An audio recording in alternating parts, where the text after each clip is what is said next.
Oh, there it is. Okay.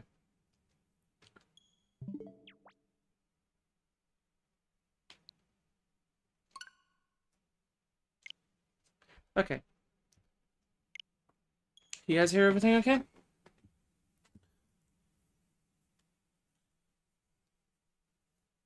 I don't know if anyone's even still here. I will post a little message.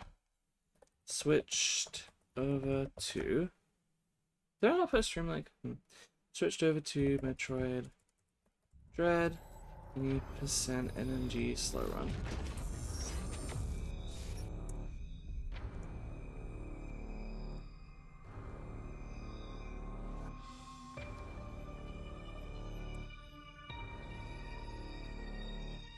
Yep, you can hear me and the Switch. Fantastic. Okay. So yeah, as I was saying, I did this as like a Burger King game in the, I believe it was in the Community Oot Multi-World 2 years ago. But hey, I like doing this, and it's been a while since my last run, so... this is a save file I have prepared that's 3 minutes and 44 seconds into the game. It just skips the beginning cutscene. This is what speedrunners do. They just sort of have a file prepared for this. This game is certainly more difficult than other Metroid games in some ways, and easier in others. I would say the puzzles never quite get as hard as some of the ones in Zero Mission, like the Stone Spark puzzles, in terms of execution. And me talking is probably gonna fuck things up, by the way. I'll try my best. It's been a while. Yeah, there we go. Kind of want to restart, but let's keep it casual. The thing about it is, it's got this kind of classic style of boss design where you're supposed to throw yourself at it and die a lot. And so, because you die a lot, you know, that kind of, you could argue that in that sense, it's hard. But the thing is that it's not bad to like it's not very difficult to just like kind of learn how the bosses work and then kill them pretty easily. Yeah, you know I suck against too. Yeah, I'm gonna be doing a lot of non-optimal things. Like I'm pretty sure you just don't want to be killing any of these bad enemies at all. So here we have the first sword trick of this. I think actually you want to start with this. Oh, and I fucked it up, so now I have to... We're not having this argument. I do suck at games. Right, I think it's... So yeah, this is the problem with this, is there's two ways to shoot through that wall. One of them has the slight risk, if you suck, of accidentally slipping through if you're not quick enough to jump. That's what happened there. So, you know, this is absolutely going to have a lot of failure in that sense. I'd also like to try the Castlevania GBA and DS games at some point.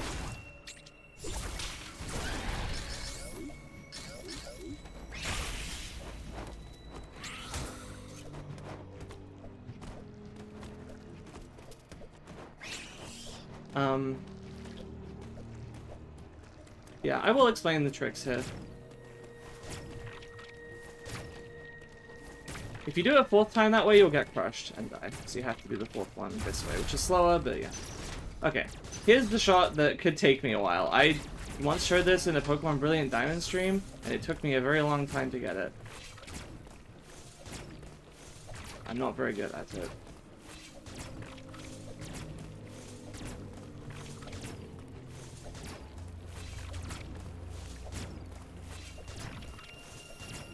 The funny thing is, we're not even really skipping progression here, this is just faster. So, with how long it takes me, it may actually just be faster to do it the normal way, but I know this route, so I'm gonna keep doing this until it...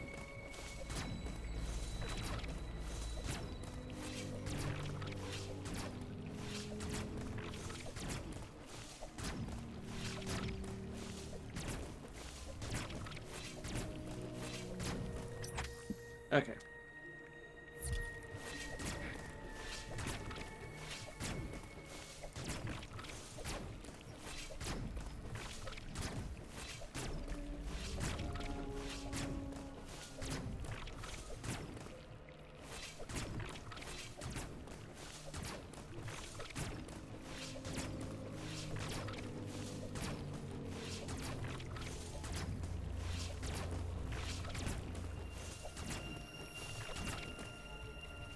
Doing this for extended periods of time starts to hurt my hands, which is why I pause sometimes.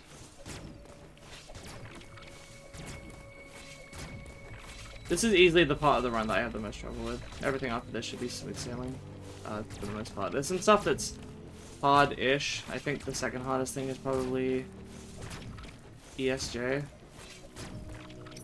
But I don't know, we'll see. This one I find more frustrating because it's a lot more repetitive. That one is just, it's precise. It takes me fewer tries, but each try is longer, so it may take a longer time, but it's less, like, painful, I guess, to keep trying it. It's just kind of tedious. People have said this is hard, and they also say Metro Samus Returns is hard, and I found that fine. I would say that this game is very comparable to Samus Returns in that the bosses and just the damage of things is very punishing, but once you kind of learn the patterns of things and how to deal with it, you can deal with stuff very quickly and efficiently if you know what you're doing. I'm playing on the Pro Controller. I could not play this game on the Joy-Con. That's actually probably a little faster than my average to getting up here. I'm gonna do a lot of random little speed tech things like that. I'm not gonna explain them, unless people ask. That was just kind of, I slid through a door. Here's something funny. This guy, can't get to me. The only enemy that can't go through, these things. You like the Joy-Con debuttons for games like this? If it was more precise, then yeah, but I would get that. But this game is very much, like, it's designed around the Pro Controller, I think. There's not any times where I need it to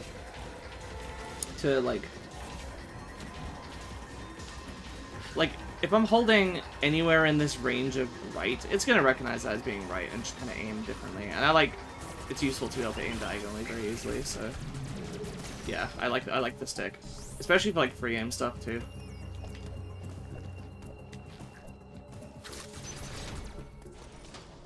So here's the second of probably like 5 or 6-ish forced Adam interruptions. And for these we just shot through. For the record, this is also going to be this exact same route that I, well, maybe not the exact same route, but it's going to be a very similar route to what I guided Josh through in his LP, so if you've seen that, nothing new here. Just kind of doing this because I am comfortable with it, and it's a good thing to kill time with.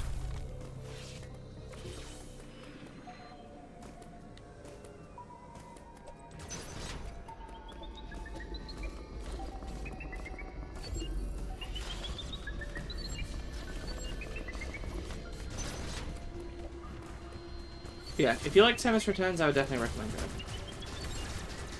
It's a lot of the same, and it's Samus Returns, but original, and they fixed a bunch of stuff, made some stuff better. It's more fun, I think. So, highly recommend. One of my favorite games ever. I didn't even like Samus Returns, honestly, but I like Dread. Probably if I gave Samus Returns another chance, I might like it. Though playing it on a 3DS might be more uncomfortable than a Pro Controller. I certainly found it kind of cumbersome.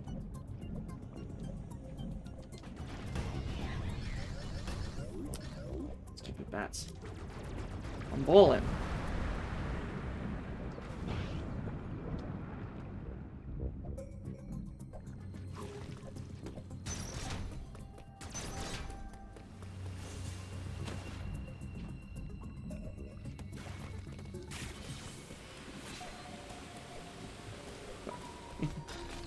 Stupid. Here's hoping I can be stylish with this one. Let's see.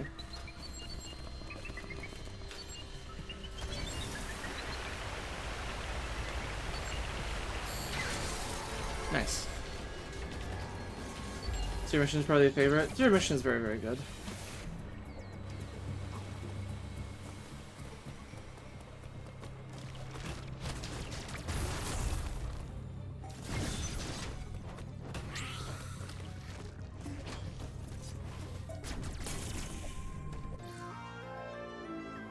So this is the first item in normal progression as well.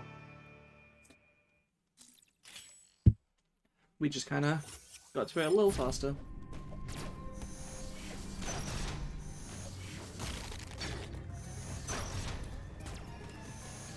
I explained this in the LP, but for some reason doing like this turn around charges your shot faster.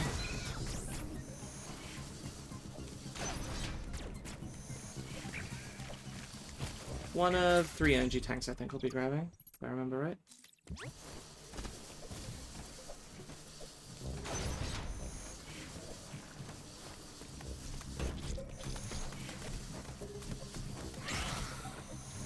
And of course with the charge beam we get the pseudo screw attack.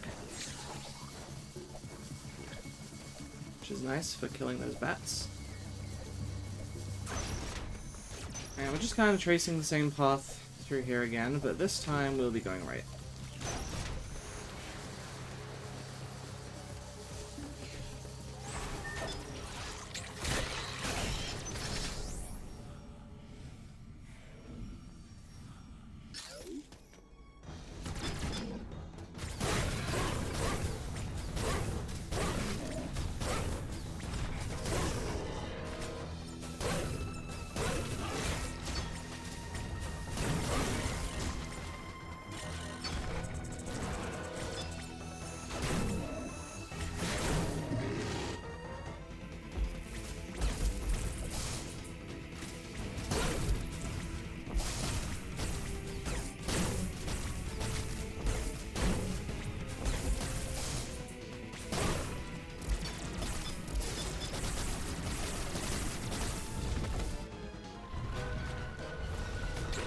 Here you deliberately don't want to invoke the cinematic cutscene because it is slow. This is true for most bosses.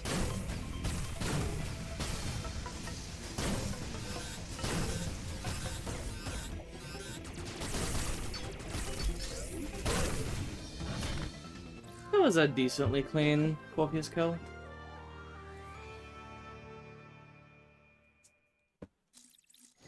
Of course,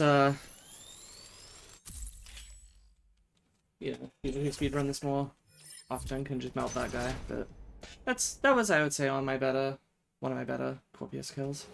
Okay. So that's like cloaking. Nice quick way of getting through those doors. I never remember if I want to go this way. I don't think so. I think I go up this way.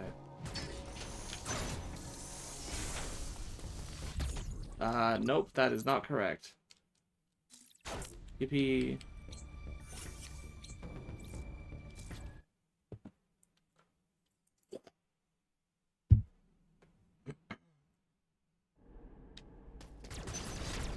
Now, it was probably fast to just go back, but I like to keep the route, like, correct if I can.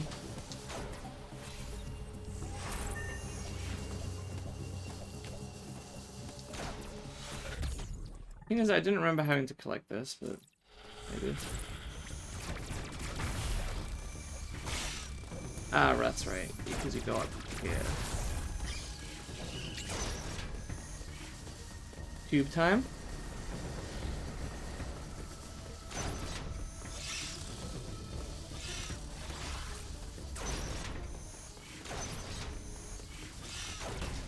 I totally shot that thing. Get ready for the stock set fire sound effect in 3, 2, 1. That was a little off my timing, but yeah.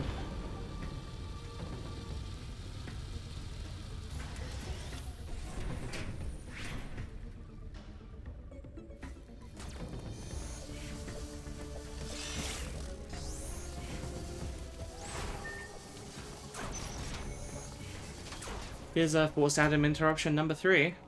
Keep count. Same room as well. This one gets used twice. Happens more often early on, but... Alright, going this way. I forgot. I kind of figured I forgot.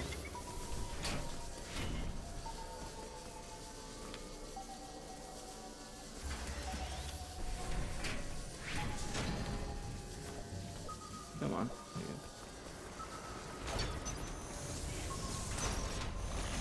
So you're opening a door I'll need for later. Here's a cutscene. And I'm out of vessels because I forgot to recharge. immediately.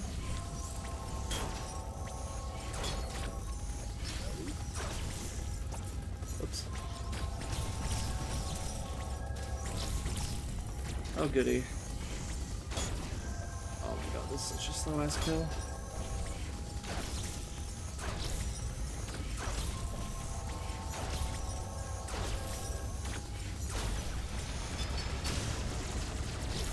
So here's the thing about killing bosses, is that most of them can be killed with rapid shots. And the rapid shots are usually better than missiles. There's a few cases where we want to use missiles. Obviously, you just saw us use it on Corpius. He can only take damage from missiles or charge shots. On the face, anyway.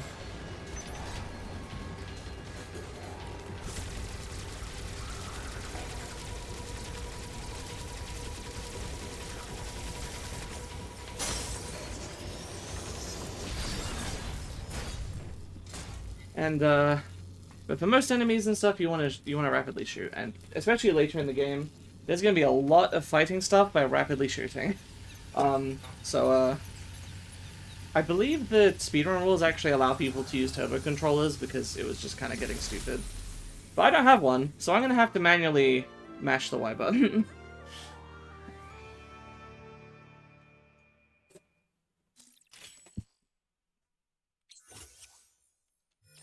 Okay. So unfortunately we're entering a bit of the run here where not really anything interesting happens for a while.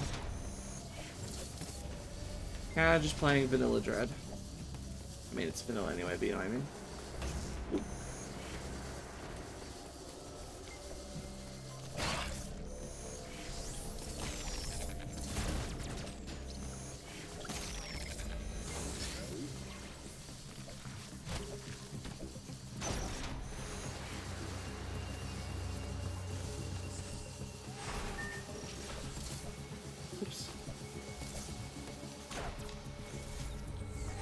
This is where I believe we go through this path again, but we go down the bottom way this time. Oh.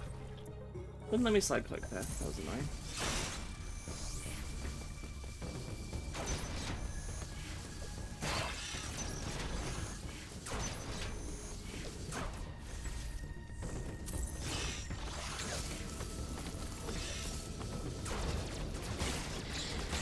Oh, you fucker.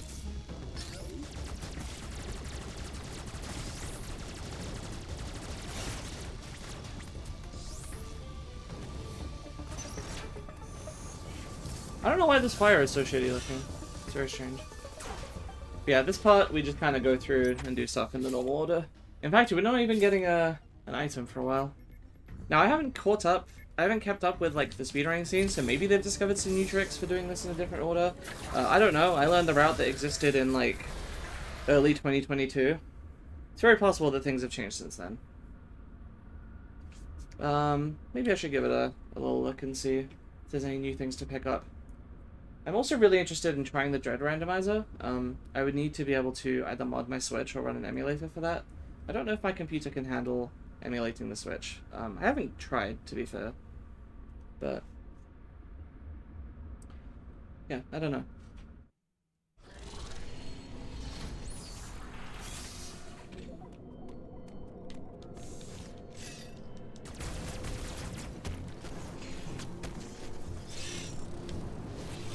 Yeah, that's the thing is, I would say Fusion has harder bosses from what I remember. I actually remember really hating a lot of the bosses in Fusion. Here's Forced Atom Interruption number 4.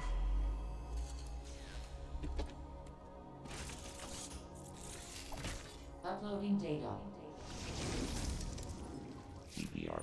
Did you watch the Pikmin 4 streams, Baka, Rena? No, wait. I don't know which. Anyway, did you watch the Pikmin 4 streams?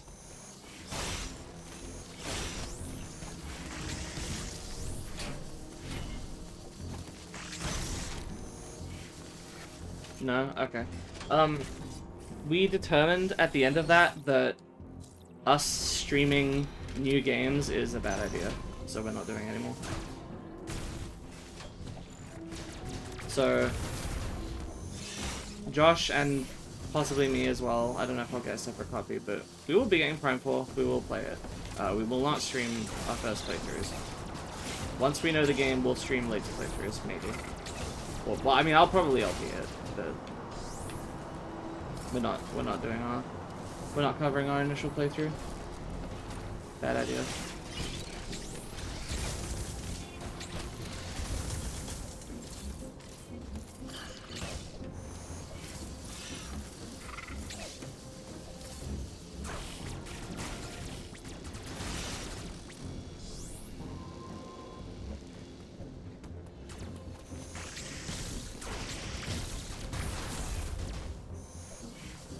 To be fair,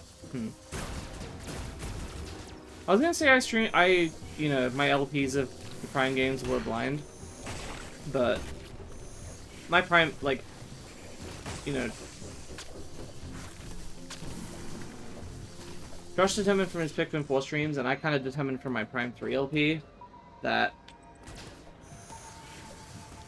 I just don't really want to do blind stuff anymore, and Josh feels the same way, I think, about streaming stuff on his channel. It just... I don't know if I even really need to explain it, it's just, it creates a different experience from, playing something blind in your own time. There's so many little things, it's like, it's the fact that while you're streaming, you feel like you gotta make use of the stream time and play a certain amount. You're worrying about being entertaining, commentary-wise, and also fuck-up-wise, whereas if you're playing on your own, you can fuck up as much as you want, and it doesn't matter. You're only wasting your own time, potentially. That's not what I'm supposed to do. That's not what I'm supposed to go either. Wow, I'm being very dumb. I got distracted by talking about stuff.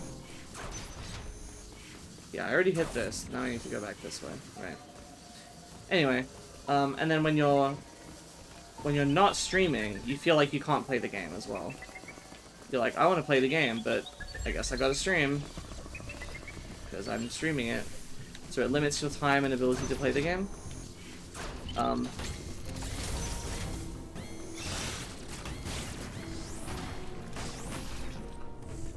And worrying about all of these other things just changes the relationship you develop with the game. It's kind of marred by that whole situation. Josh has explicitly stated he definitely would have had more fun with Pikmin 4 if he had fucked. He definitely would have had more fun with Pikmin 4 if he had played it just kind of on his own and then streamed it later. It like almost ruined the game for him.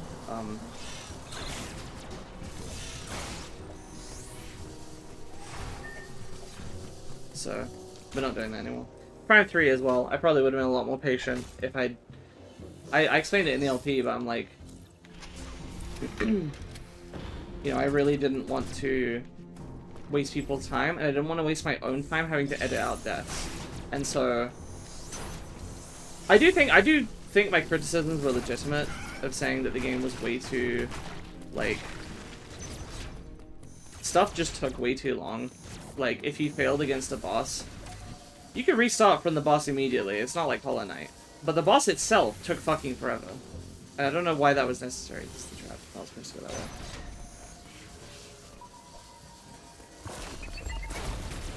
Honestly, I don't understand how anybody can enjoy the Prime 3 LP. I think that it was fucking horrible.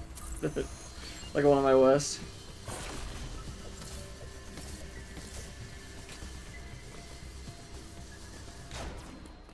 Like, you saw how ready I was to just be done, and I just happened to get on my last try.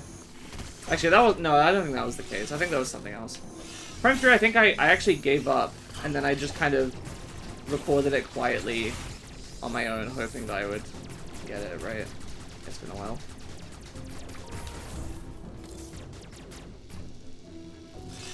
But anyway.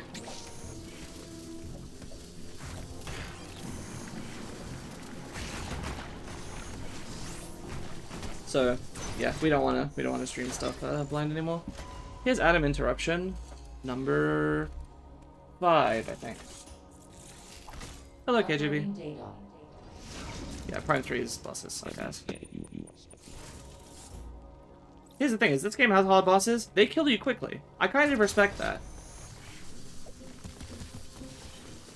Because you get in and you get out. Whether you win or lose, it's pretty quick. And you can, you know, if you learn the boss pattern and then you do it, it goes by quickly. Prime 3, there's not much to learn. You learn how to do the boss, and then you do it. One painstaking cycle at a time, and then it's like, you know, it takes you like 20 minutes to kill the boss. Like, why did they think that was a good idea? I don't know. Yeah, I think I can't remember if this was in Prime 3 or something else, but I'm beginning to more and more kind of agree with Joel that most bosses in games are just bad.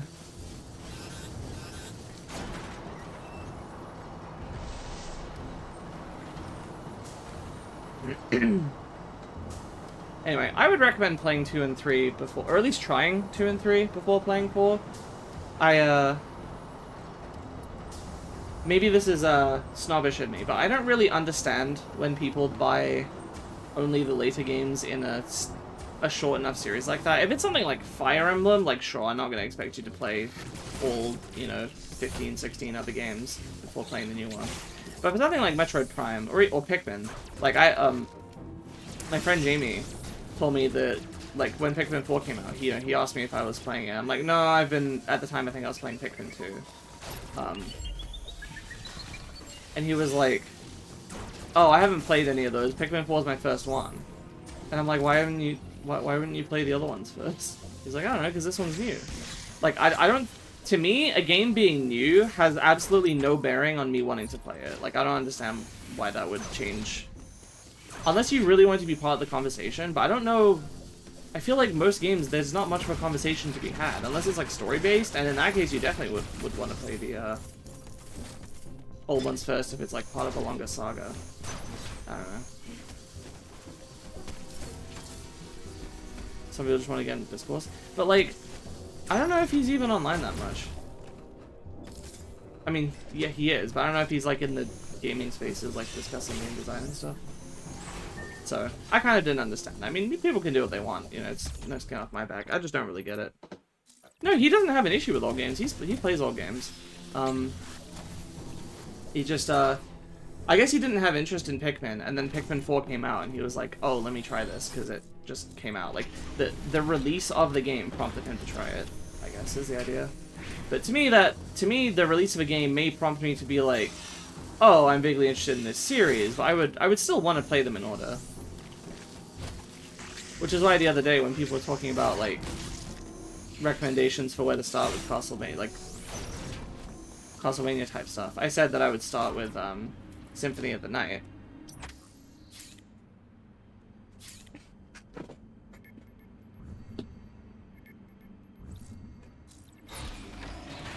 Now, obviously, there are Castlevania games before that, but I'm talking about, you know, the Metroid-style ones. Even if some of the later ones are good, it's like, okay, why wouldn't I start with Symphony, though? I don't really have a good reason to, whereas I feel like there is good reason to see the series evolve over time. Same thing, when I got into Metroid, I started with Zero Mission. I didn't want to start with the very original Metroid one, because I figured I wouldn't really like it. In fact, I may have already played a little bit of it. But Zero Mission, you know, that's basically a remake of the first one. It's supposed to be kind of the simple one. That one gets fucked up because it released, like, remakes and stuff, but, yeah. Did the re-releases of 1 and 2 come before or after 4? I'm pretty sure they were a couple months prior. They were in, like, May or something, and then the full game was July. The entries are across different consoles, and everyone has different consoles, and everyone likes to emulate. You should like to emulate. To me, that's never going to be a barrier. Like, I would rather just not play the game than, like, play it out of order. Like, most of the time. There might be exceptions.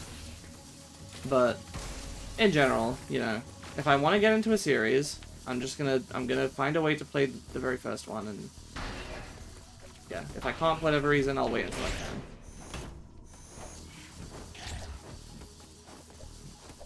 It's cumbersome for some people? How?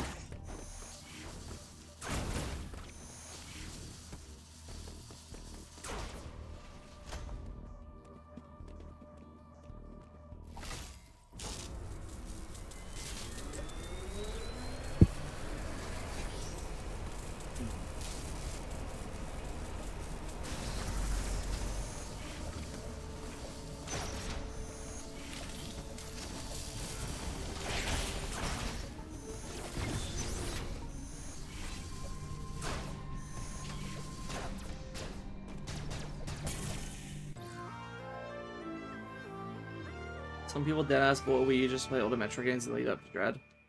Yeah, I don't really get that. It's completely unnecessary. You could just emulate it. Like, I'm not gonna say that emulators don't cause me hassle, but like, it's pretty much always worth it because it's free. Like,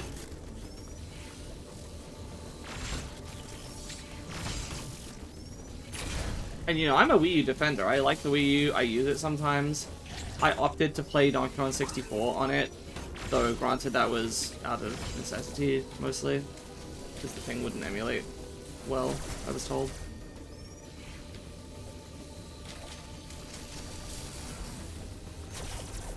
Stressed out, yeah. Times of selling up, yeah, working properly, especially for new consoles. Well, I've never emulated anything newer than the Wii anyway.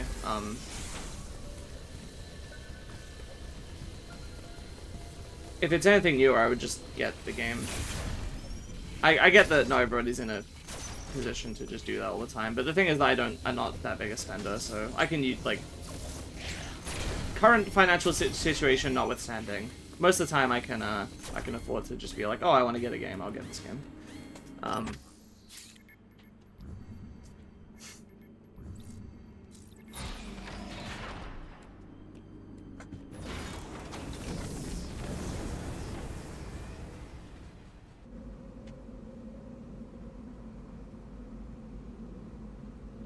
I'm surprised that Galaxy gave you issues, because from my experience, Dolphin is like one of the best emulators I've ever used.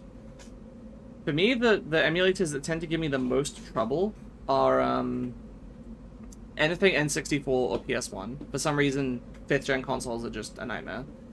And I also have like, I've had issues with the SNES for some reason. Like NES, fine. Game Boy, like handheld stuff, fine. Relatively new stuff, fine, because newer consoles are more like computers, so they're easier to emulate. Like, they're more just like home computers, I mean, like personal computers. I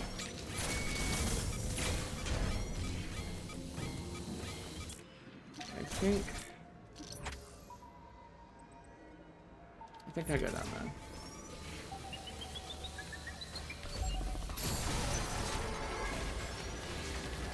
I was not supposed to go down here. Oh well.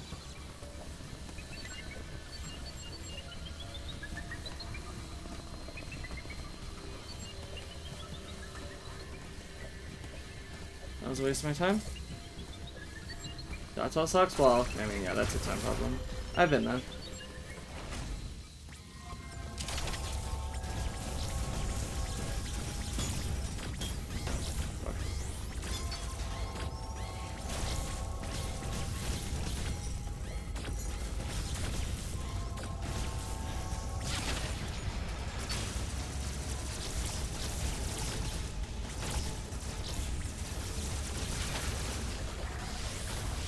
I always wonder what happens if you die to a laser after you kill this thing. Probably you just die.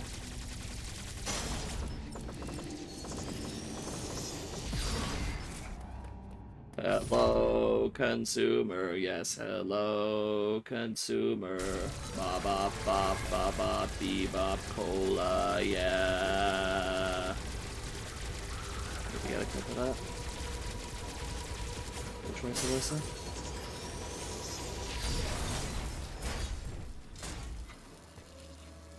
So, yeah, if you kill that guy before he crawls through the hole, then you'll end up on the other side of the hole afterwards, which is, like, slightly faster. It's very nice.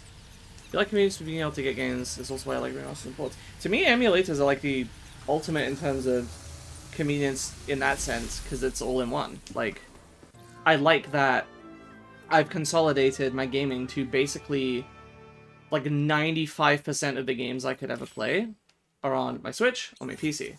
So I have my Switch hooked up, I have my PC, and that's it. I only ever need to turn on the one console, and anything else, I can just go directly onto my PC. I do agree that stuff getting ported is good for accessibility. I just think that if you're really into gaming and really want to be able to have access to a wide variety of things, just generally, how do I put this? Like, ports are good because, you know, maybe there's somebody who doesn't play many games, but of the few they do play, you know, there's one that they'd really like to play on something convenient to them. So, you know, getting many options to play games is just good. But if you're like a dedicated, you know, gamer, like capital G, like gaming is your hobby, you play a lot of different games, I think it only makes sense to be as familiarized with emulation and all that type of thing as possible, just because it's so useful and so versatile. But then having the option for other stuff is nice too. I don't remember why, but I opted to get ukulele on console. I think because I was considering, like, wanting to potentially do content on it at some point, and I wasn't sure if it would run well on my computer with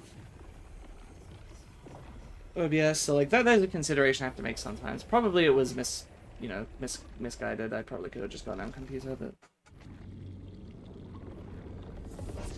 Well, but it doesn't matter how quickly you get through them. I'm just saying if you play a variety of games and you play games often, it's good to have the options. It's not really about how many games you can get through in a short amount of time. Do I want to go up here? I can't remember. I think so. Yeah. Spin it a little bit. Oh, fuck. I don't want to collect that. Switch point of ukulele is quite good. Well, still, it would have been nice to have access to, like, modding support and stuff.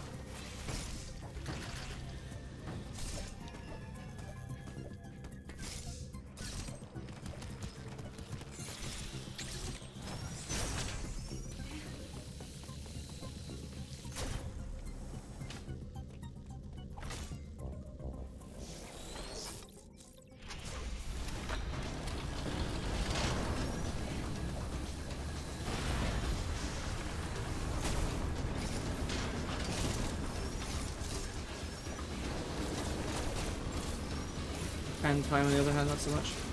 I have Hat in Time on Steam because someone bought it for me as a gift. But I played like an hour of it and didn't really get into it. I'd be willing to give it another shot sometime, but something about it fell off. Didn't click with me.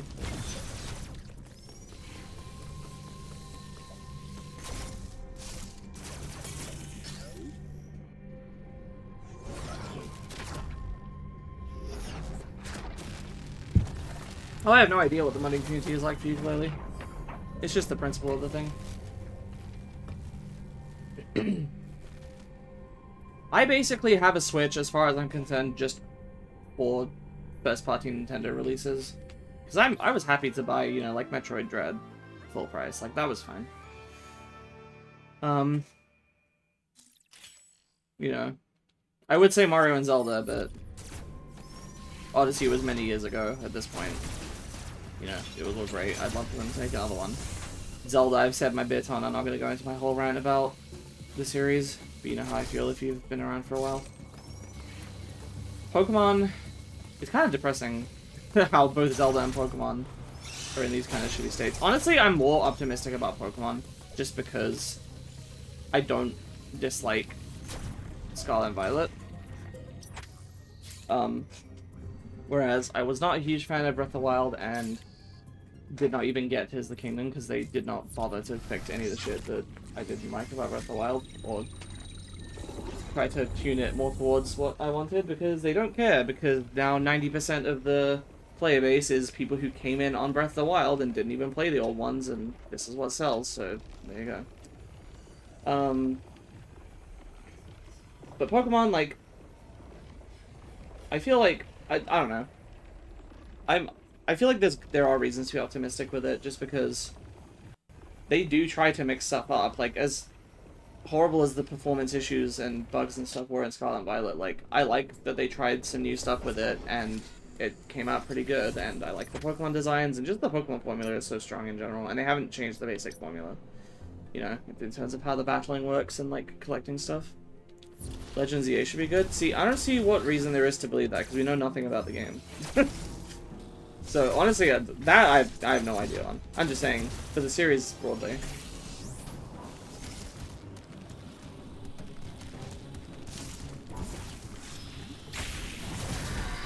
think I was just supposed to walk through that. I also have played a little bit of Legends Arceus and don't really like it. But I also don't know if it will be that similar, because Legends Arceus had a whole region, and ZA is apparently... Sorry, it's Lambda.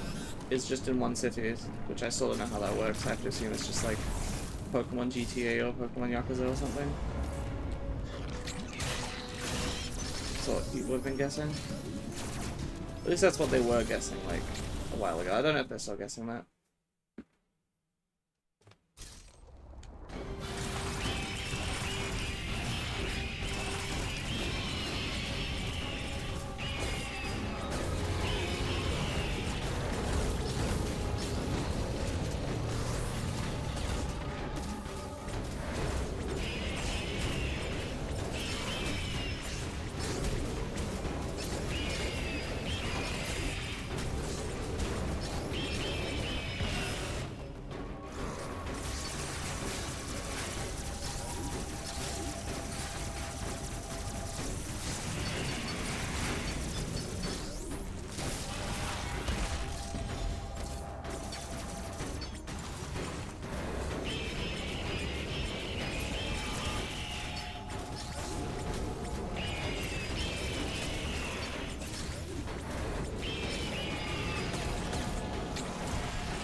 I fucking jumped, you piece of shit. Just didn't register my input.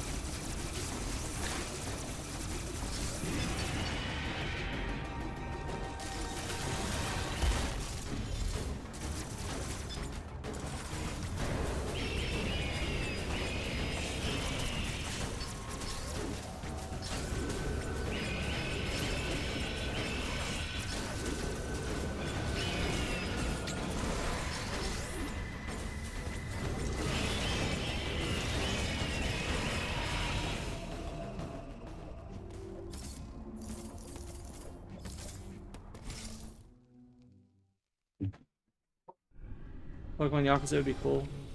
I've never played Yakuza and I refuse to. Out of principle.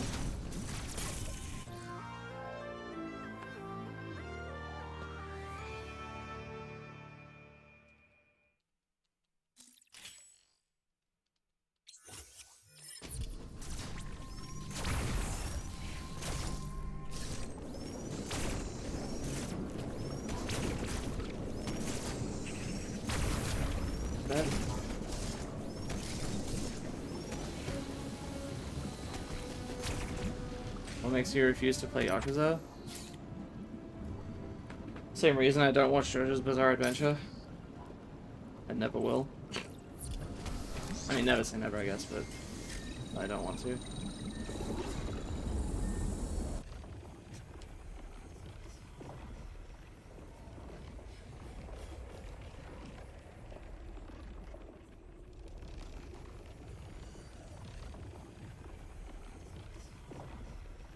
An ethics thing? No. No, just people want to shut the fuck up about it.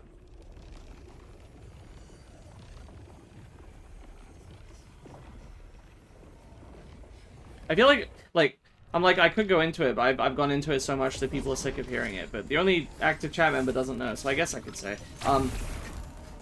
So, I remember when JoJo's Bizarre Adventure was first starting to come out, and, like, sorry, I guess not when it was first starting to come out. When it first started to get its really big, like, surge in popularity in the West, I would say, in the, mid-2010s.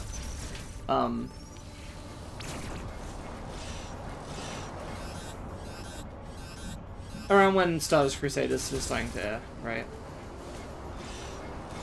And, yeah, I was just seeing it everywhere, and all the fans would say, they would always say the same thing about how it's so funny out of context. And I'm like, okay, but I don't have the context, and I don't think it's funny, all these things you're sending me.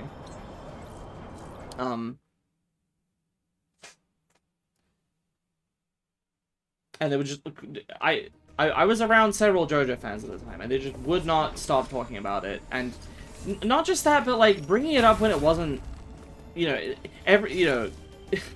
you know the meme of like, you know, guy who has only ever seen X. This is giving me X vibes. Like, everything would be like, oh, this reminds me of like in JoJo when they do that. I'm like, I can't relate to you. I haven't seen it. Stop talking about it all the time. And I've gotten that with Yakuza fans as well, basically. I've had exactly the same experience where just...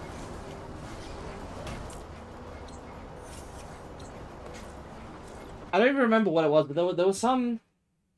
I think there was some time when we were talking about BA3, and somebody said something about like, oh, it would be so funny if you guys had like a Big Dog Anywhere mode, where it's like, oh, it would be just like in Yakuza, where it's like this mode where the villain can show up anywhere. I think Majima or something, Goro Majima. It would be so funny. I'm like, literally, what brought this on? We were talking about something nothing to do with Big Dog, nothing to do with like, you know, anything to do with whatever this game mode is. Just out of nowhere, they just saw an opportunity to be like, oh, here's just, I can bring up Yakuza for no fucking reason. And they did, and it pissed me off. So I'm like, congratulations, you're the reason I'm never playing this series. It's so, I don't know what, something about it, there must be something in the water. Like, something about it must just cause people to get weirdly obsessed and just talk about it all the time, unwarrantedly. Because here's the thing, right, is like, I've gotten into stuff very suddenly before, and been so interested that I want to talk about it a lot. But I don't understand the drive specifically to just, like, find excuses to bring it up when it's not relevant all the time.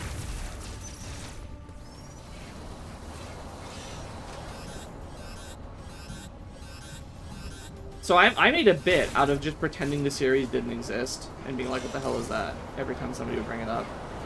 And they would explain it. I'm like, no, that's not real. That game doesn't exist.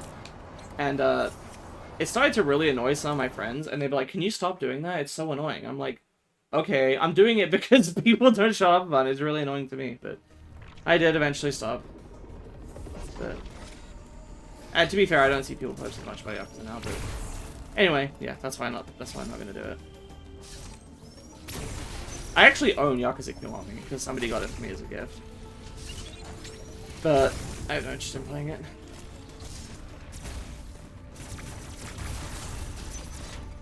So for the record, I'm trying to get early grapple here, which is this jump. If you fail this and you fall in the lava, there's no getting back. You have to restart. Oh god, what the fuck was? She didn't slide. She was just in the ball. I swear I saw her on Morph. I almost never see Dark Souls fans just in general. I mean, well, I know people who are fans of Dark Souls, but I never see people being like enthusiastically talking about it in the way I saw with Yakuza and JoJo. There are people I know who like it, but I've never seen this like fervent kind of obsessive mentioning of it all the time type stuff like with those other things, personally.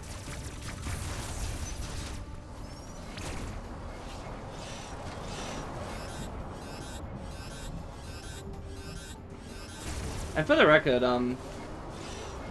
this same shit, well, it wasn't exactly the same, but there was a similar thing with Bug Fables, where the fans of that were very, very, like, it's so good, everybody needs to play it, you should play it, Josh, you should LP it, all that stuff.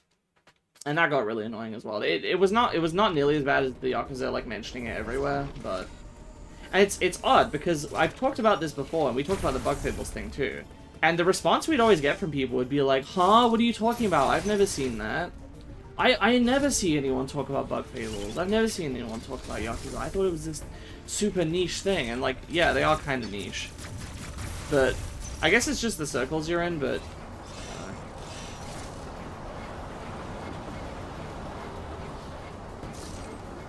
Oh yeah, that's annoying if you're wanting to be blind and somebody's not letting you. I'm having a lot more trouble with this than usual. The stupid thing is, in Josh's LP, he was having trouble with the timing on this, and then he just mashed the button, and that worked. And then he tried it a second time, and I think it worked again. And then I tried it, and it didn't work for me. So, I don't know. Yakuza used to be niche before Zero. Yeah, I know that it used to be more niche, but I'm saying even today it's still niche.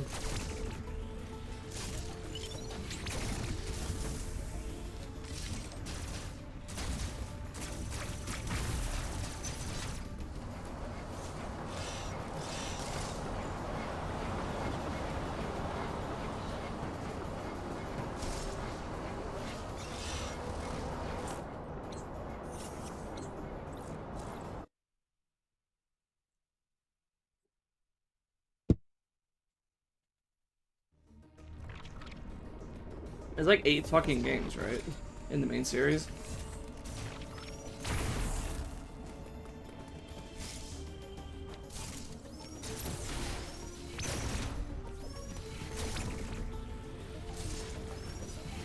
Yeah, that'd burn anyone out.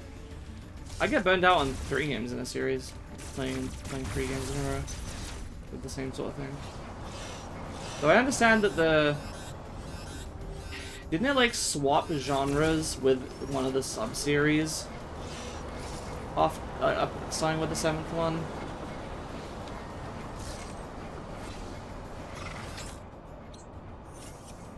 Like the games used to be like GTA. And then they had like an RPG side series, and now the main series is the RPG ones, and the GTA ones are like the side series. I don't know what's up with that.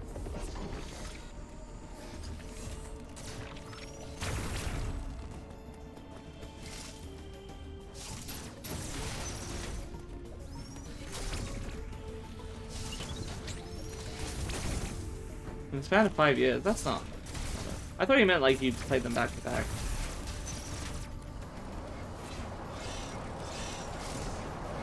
I guess if you played them every year, that could also. Okay,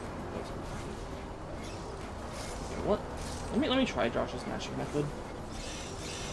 Nope, that didn't work.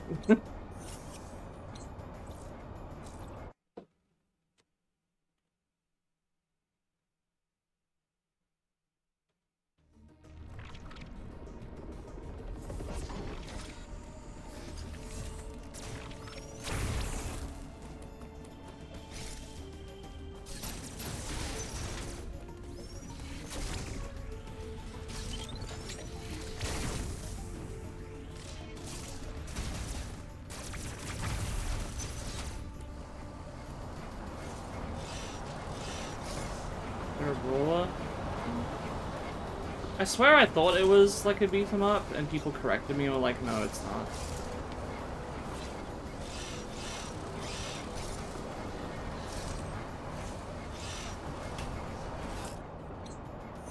I don't normally have this much trouble with this. This is really annoying.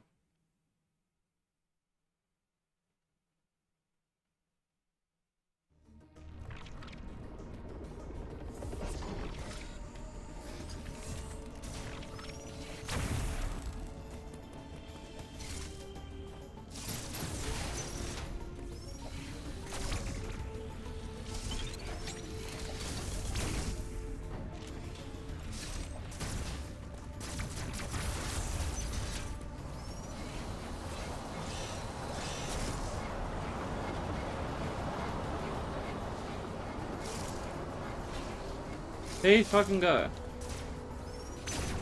Could not have been that hard.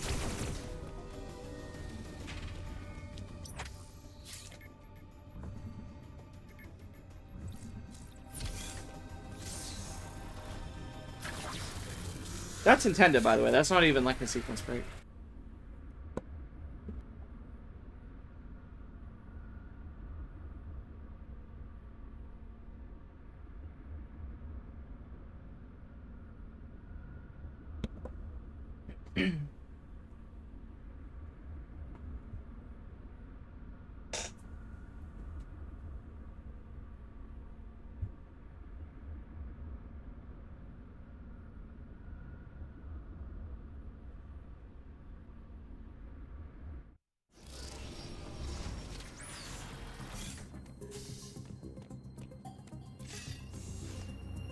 So, following this whole Creed bit, we're gonna do a couple skips. There was this. There's gonna be another one coming up pretty soon.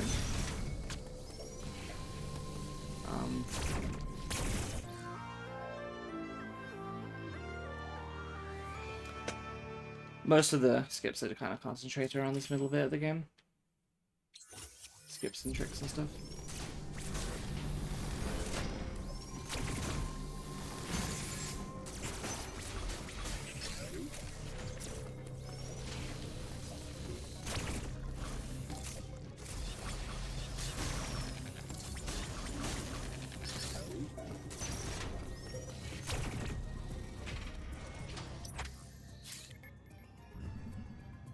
Now we wait for another loading screen.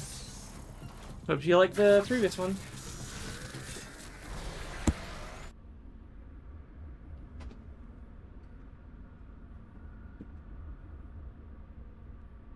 is really strange how it's like more tiring to stream by myself than with Josh. I don't know why that is.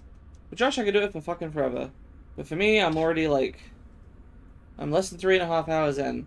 And, I'll tell you what, as soon as I'm done with this run, which will be like another hour or so, I'm fucking done. I'm leaving, I'm probably going straight to bed afterwards. I don't know why, just something about it is, like, exhausting. And I have people to bounce stuff off of, I guess. Yeah, but it's not like I'm, like, talking more or anything. Like, maybe a little.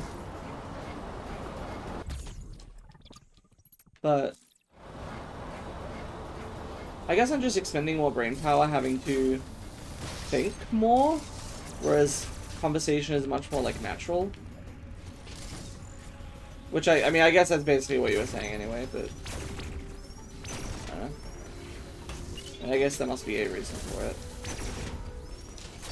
Here's number 6, I think. Do I get more tired when I'm the one playing? Not really. Like I'm trying to remember. There was, Dawn Trail. The first day Dawn Trail came out. I streamed that shit for 13 hours with Josh and Joel. And, like, it was just physical exhaustion. Like, just from being up a long time that was doing it for me at that point. Let's see. That was the only reason I stopped. Like, the stream was not, like... Yeah, that was not tiring for me. And I've done similarly super long streams with Josh before. Sometimes we're on the one playing, sometimes we're on not. Like, a lot of the multi-world streams are super long. Never do that even without streaming. You're like little baby, watch this. I think there was a time that... Yeah, off stream one time, when I was playing Spyro 2, in like a voice call with Josh and Joel and Serena, actually. I think I played Spyro 2 for like 12 hours when we were just hanging out. This is when I was still just kind of newly becoming friends with Josh in like 2020.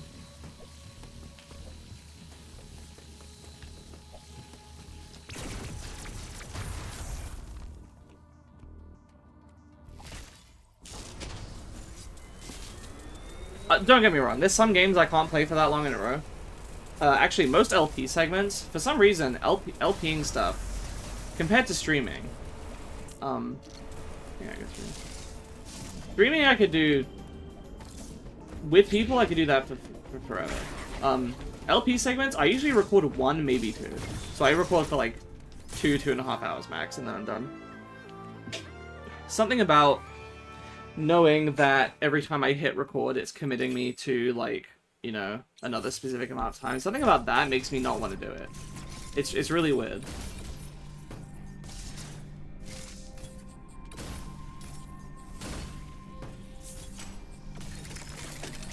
I mean, I've been in BC a couple times now.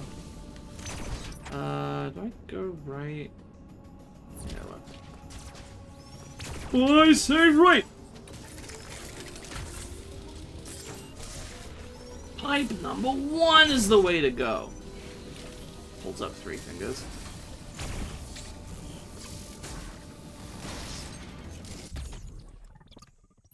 Hey, my voice sucks too. You can't just not speak to people because you don't like your voice. It's not sustainable.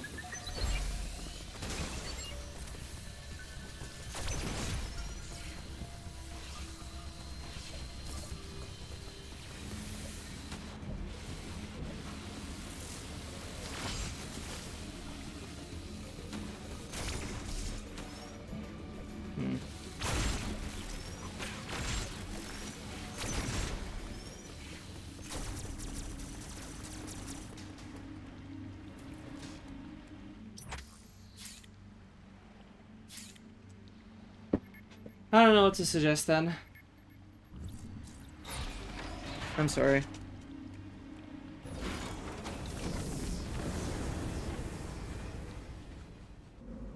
Yeah. I kind of don't know what to suggest because I haven't been in that situation of being like not understood very often. It's happened sometimes, but so I'm not really sure what to suggest in that regard. Yeah, I'd be fine with that sometime.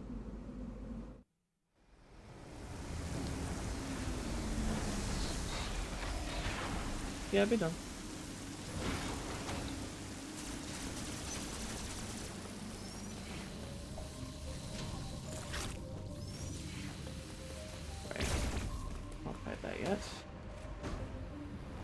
So here, grapple lets us do this, which we couldn't do otherwise.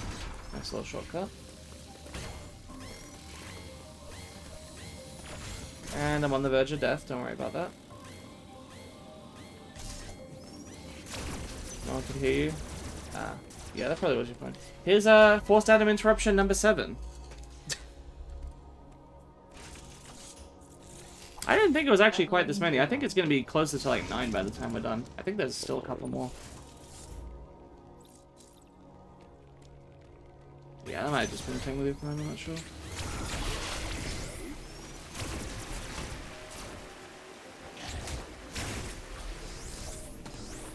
Okay.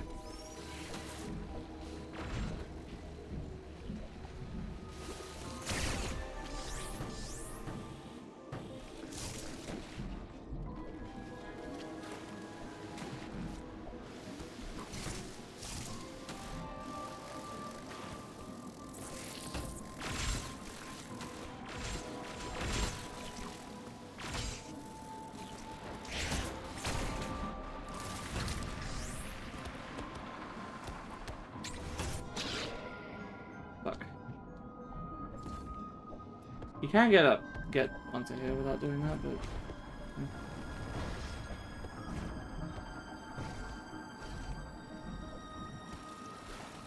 Of course. I expected no less. Oh.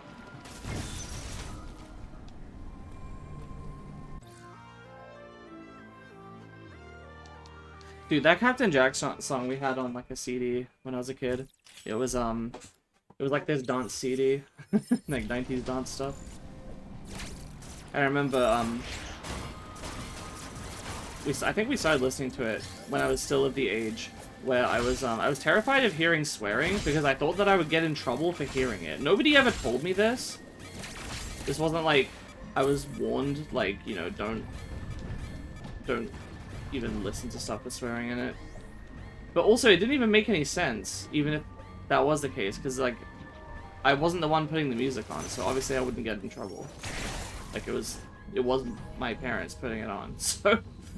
I don't know, I was just paranoid for no reason, I guess. I was stupid.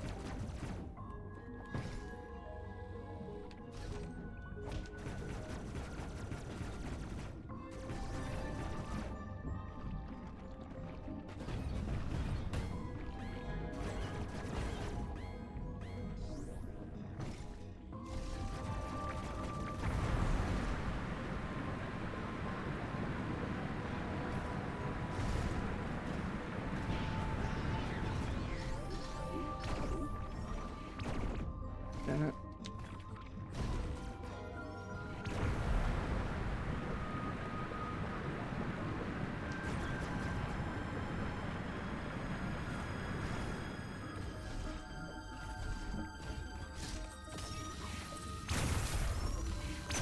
That's a nice little trick there called a water bomb jump. You have stuff like that in games like displacing water and stuff. I kind of like puzzles like that too. There's a you do that with like sand in the Is it just called the Desert Temple in Link Between Worlds? I always thought the puzzles there were super cool.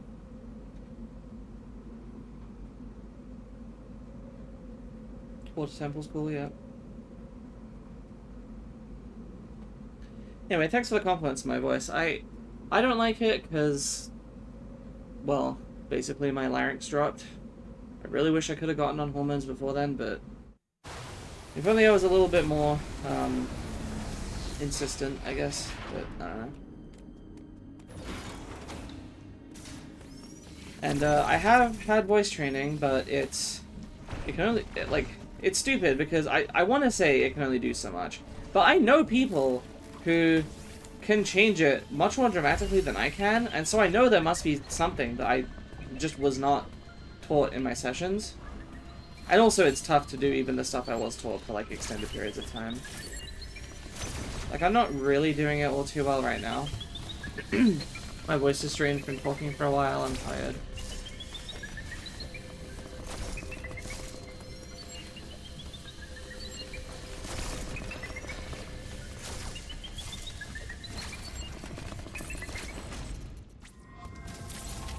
No, I never hated the water temple either.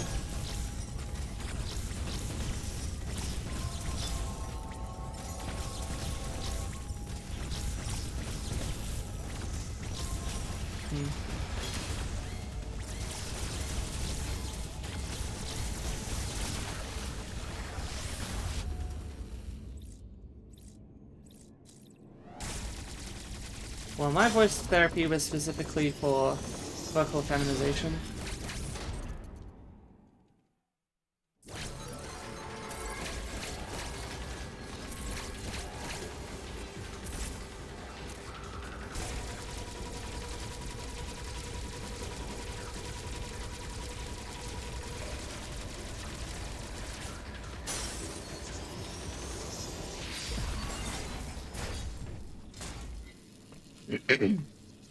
If I actually apply it, it comes out sort of more like this. It's hard to kind of keep this up while commentating for extended periods of time. I don't know if it even, that's the thing, is it doesn't really even sound that different, in my own head when I'm speaking like this. And all I can hear is just the, like the sort of low, kind of gruffer aspects, and so I feel like I just sound terrible, like... I don't say outright gruff, but you can hear a difference? Okay. So most of the time, like, when I get lazy, I just kind of default to, like, something more like this. I hate it. I wish that I could do the other thing more often. The only way to... Fuck. Damn it. Yeah, fuck that up. I kind of want to give that another shot. It's not necessary, but... It's the voice you use when you're on the phone or something? Well... If I'm on... Hang on. If I'm on the phone, I kind of do something more like this. Well, it's weird, because I'm applying stuff that I learned afterwards, but... I used to do something more like this, I guess. Something like that. Like, you know, hi, I'm calling about this. That was more of a pitch thing. It's because my teacher was telling me that I am doing some of the things that he was going to teach me. It's just not, like, with specific discipline or anything like that. It was just kind of... I was doing it naturally, but not... Like, I didn't have, like, full control over... I didn't know exactly what I was doing, really. And there was other stuff as well.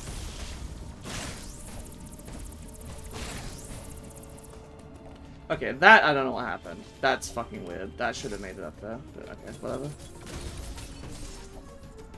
You say your S is weird, and speech therapy is hard to get and say it normally it feels unnatural to you.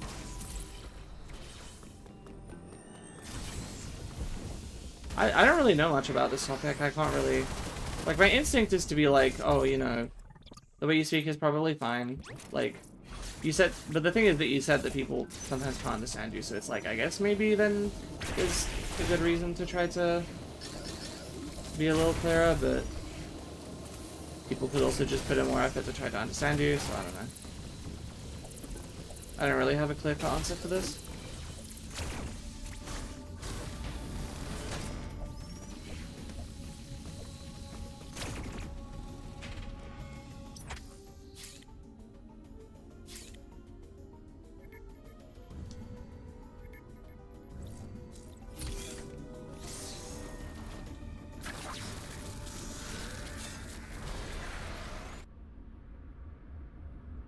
Now, the thing is that I'm actually really bad at, like, listening. I don't know if I outright have, like, an auditory processing disorder, but certainly with the way people talk about it on, like, Tumblr, I relate to a lot of the stuff they talk about, so I think I might, or at least something similar.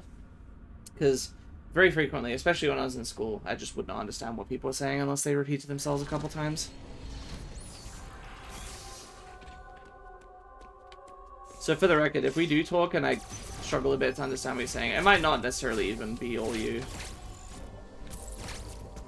All of it might just be me. I'm playing like shit, by the way, because I'm trying to quote the chat.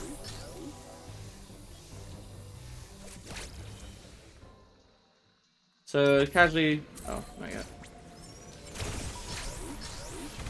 And casually skipping the cutscene where Samus talks to some guy and then he dies.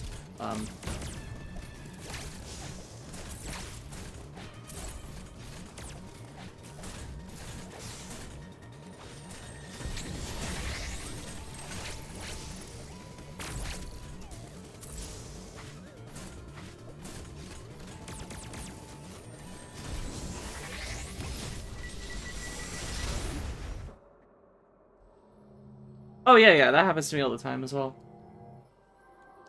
That's just normal, I think.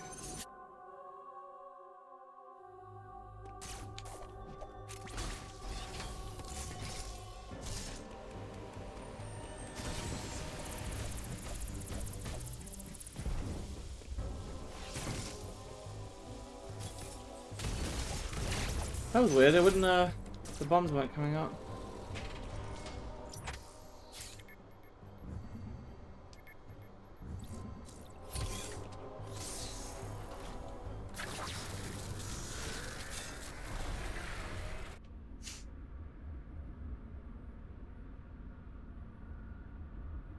I have subtitles on for stuff if I can, like for TV shows and movies and stuff.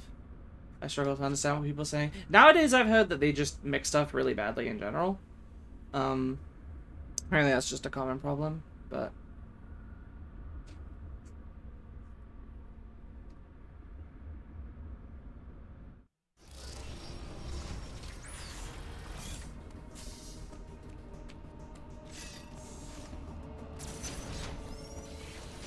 And here's Adam interruption number 8.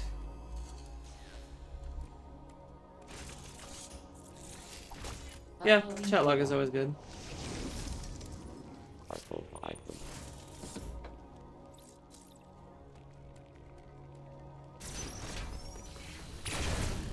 Okay, so I think this is the part where I go back and forth for a while. Or maybe... could do this. Yeah.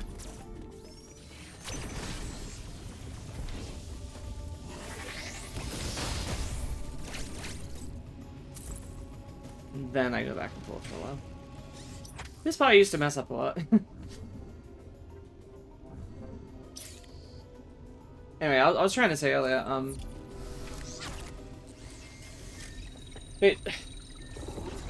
yeah, the thing that I used to do when I talk to people on the phone, or like when I'm ordering something, like at a, what do you call it? At a restaurant or something. I would kind of put on a bit more of an effortful voice, and I was doing some of the things that my teacher kind of taught me about, but then we kind of put in more specific practice into it, and I kind of knew I was doing a bit more. And so now I try to do it more often, but very often I think most of the time when I'm in calls I don't tend to do it much. I'm doing it right now, so I'm hoping the difference is noticeable, but it's just hard because I have to put in specific effort for it. It's not just, I want to go up there? I don't think so. So I don't have BSJ yet. No, hang on. That's the thing, is that's what my teacher was telling me, that the voice is good basically as it is. You know, after I've done the training and start to put this stuff in, but I can't unhear it as, you know, at best androgynous. Especially just because I know of so many,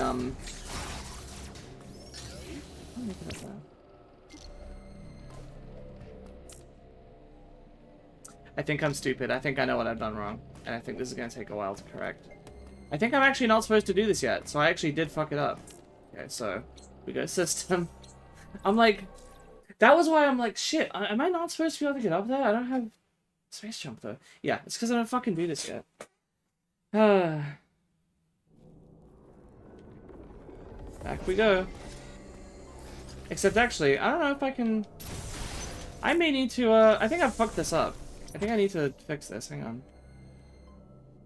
on. I guess I'll go over to the red teleportal. No, that takes you... Hang on, that takes you to...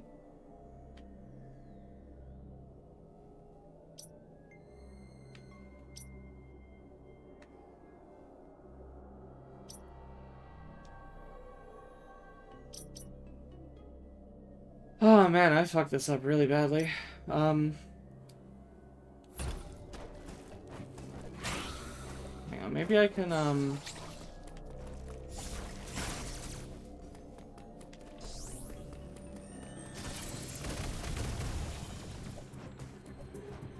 This is so weird. I've not been in this room in fucking years, because I never do any runs of this game other than this route. I think this will work.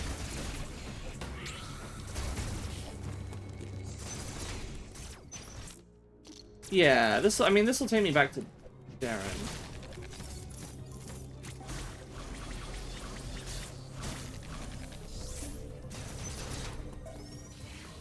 No, I always fuck this up anyway. It's been a while. I frequently associate people with their icons. To the point where, here's a funny story, is my friend Dante had the same icon of Juan Carita from Ace Attorney for like at least 8 years that I knew them, and they almost never changed it. A couple months ago they changed it. They're not changing it back, and I still get tripped up. I'm like, where the fuck is Dante in my DMs? Can't find him. It's because the profile picture is different. And I was just so used to it. And yeah, sometimes when I'm talking to Josh, I kind of... Now that I've actually met him, I usually think of just... I can often think of, you know, just what he looks like, but... Before that, especially, I used to kind of just be like, yeah, I'm talking to a pigeon. Like...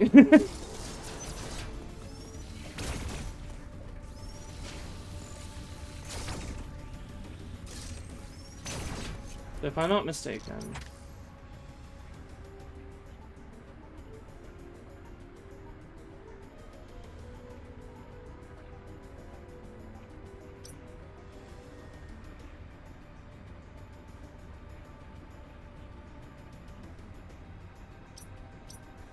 Fuck me, I don't know where I'm going.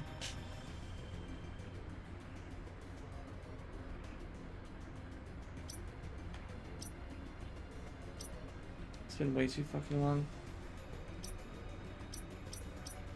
The problem is I don't remember, like... Okay, hang on. So I went to the yellow teleportal, and that was via... It was via Ferenia, right? I came down from here. And then I think I was supposed to... I was supposed to just go left. That's right. Okay, so I'm heading for Barinia is what I'm doing. And I'm relatively close. So I can just take the route I did last time. That'll work. It'll be it's slower than it's supposed to be, but it'll all work out. Okay. You associate him more with the sort of three-eyed smite. What you mean Bog of the Big Tip? You're saying that like you don't know who Bog of the Big Tip is. You're scaring me.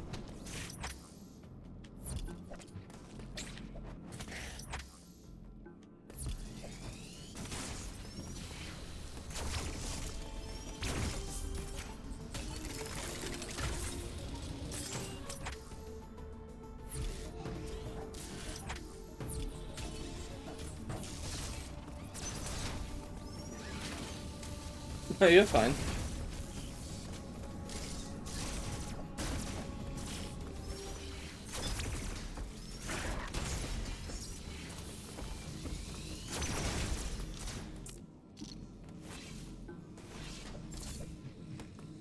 I guess it's just when I got into Josh, like one of the first things I remember seeing was Invictus Adventure LP, and I got super into the strange creature stuff. Like, I mean, you know, I never took it like super seriously, but I always thought it was fun and cool, and I liked the stories and the games, and so I always just kind of assumed that all of Josh's fans also know quite a bit about the strange creatures and Bog of the Big Tip and stuff, and have played Vic's Adventure or at least seen the LPs.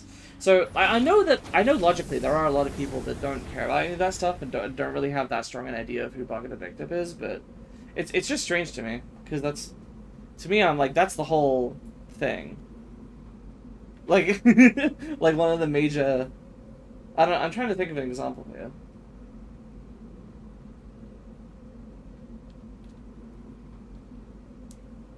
To me, it would be like being a fan of Zelda and not knowing much about Ocarina of Time, which, or maybe a better comparison is being a fan of Pokemon and not knowing much about Gen 1, like about the Gen 1 Pokemon. I'm like, I mean, I guess, you know, if you only have tried the other stuff, but like I feel like Gen 1 is like where it all comes from. Like I don't like Gen 1 more than any of the other gens, but I feel like, I don't know.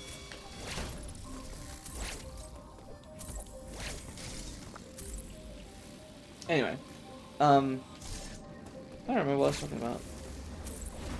Oh yeah, you were saying that you imagine my voice as being like the ghost, being a ghost. That's fair.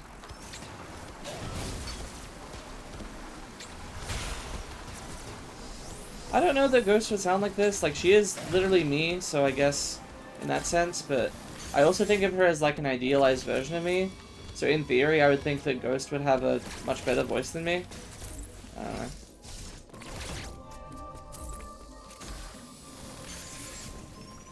Alright, so we're going to be skipping the third boss here. A pretty simple trick, though it may take a while to get it.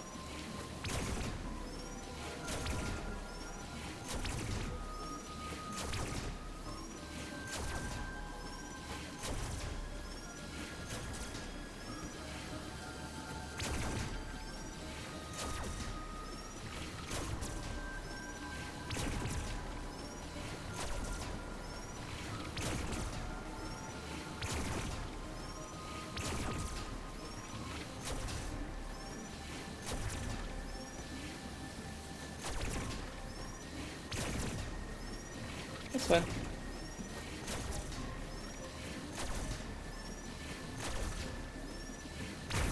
There you go. Basically an extension of the same, fuck. I hate this room, by the way.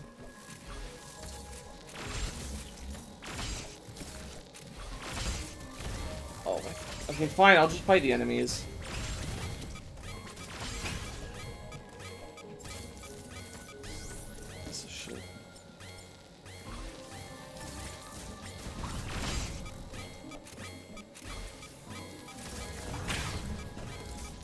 I hate this part. Because you're not supposed to fight those enemies. It is slower than just blasting through, but...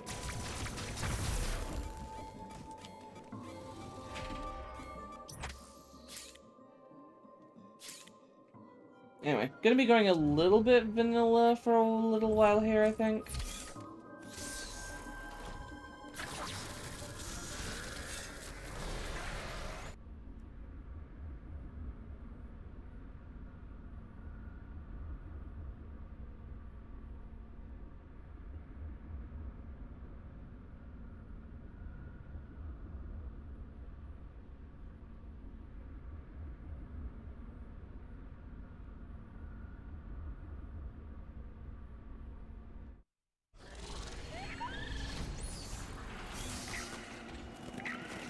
I don't know how to feel about Gavaran, because I like the area aesthetically, and normally it's fine, but if you're trying to 100% the game and you've missed some stuff here, it's really annoying to get around, because you keep closing off these areas like this, and the game does not give you a chance to, like, reopen stuff.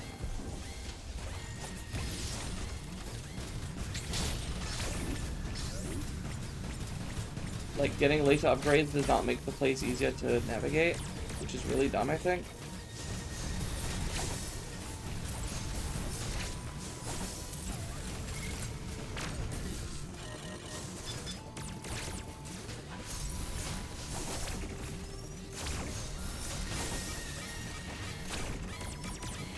Fuck off! I hate this boss so much. I was doing well! I was doing really well! 2 hits, I'm dead. And the red thing is fucking impossible to dodge, I swear it's luck-based.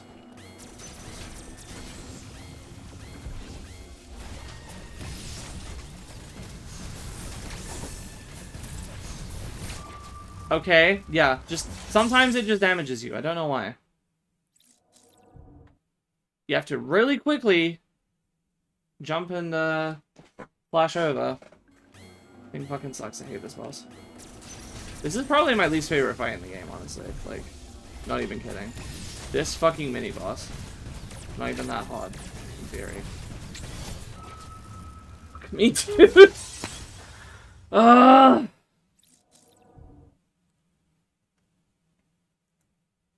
You just have to hope that he gives you a lot of parry opportunities and that you get them.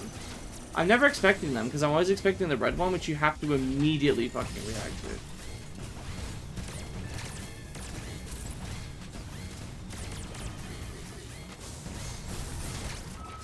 Yep, didn't work.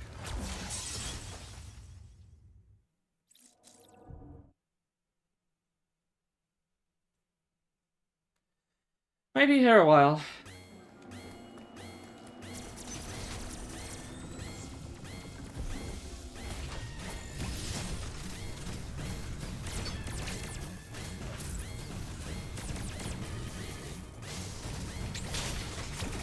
Some health is nice.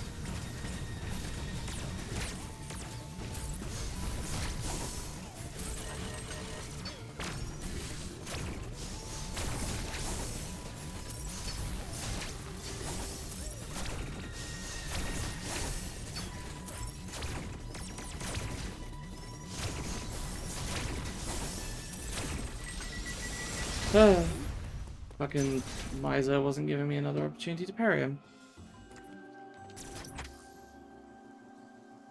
Yeah, there's no bomb jumping in Fusion. It's like borderline impossible, and it's extremely linear. That's the thing that people tend to not like about that game. I've only given it the one playthrough. You really can't sequence break it. They did open that up for the rando. They just kind of basically hacked it to do that.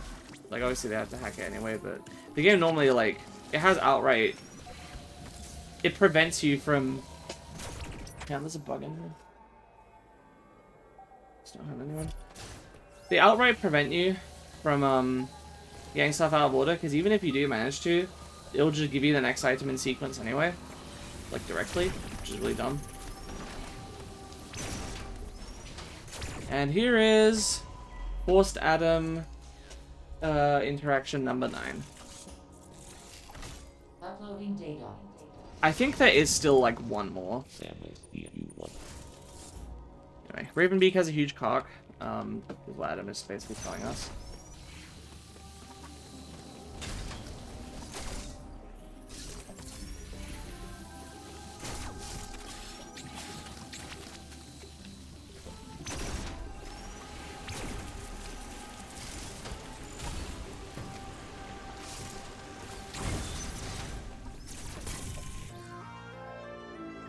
Here's soups. Soup missiles.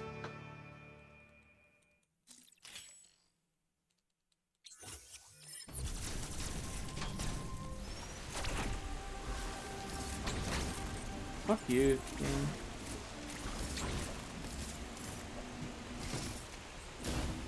It's just a straight upgrade to missiles, like in I wanna say Fusion does that. Don't remember. You can let me know. You've been playing Fusion.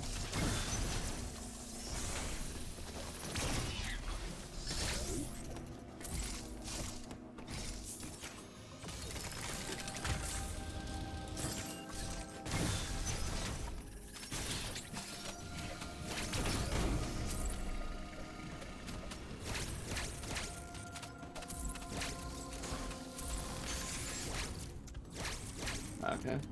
Fair enough.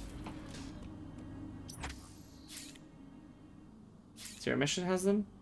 Zero Mission has separate supers, I'm pretty sure.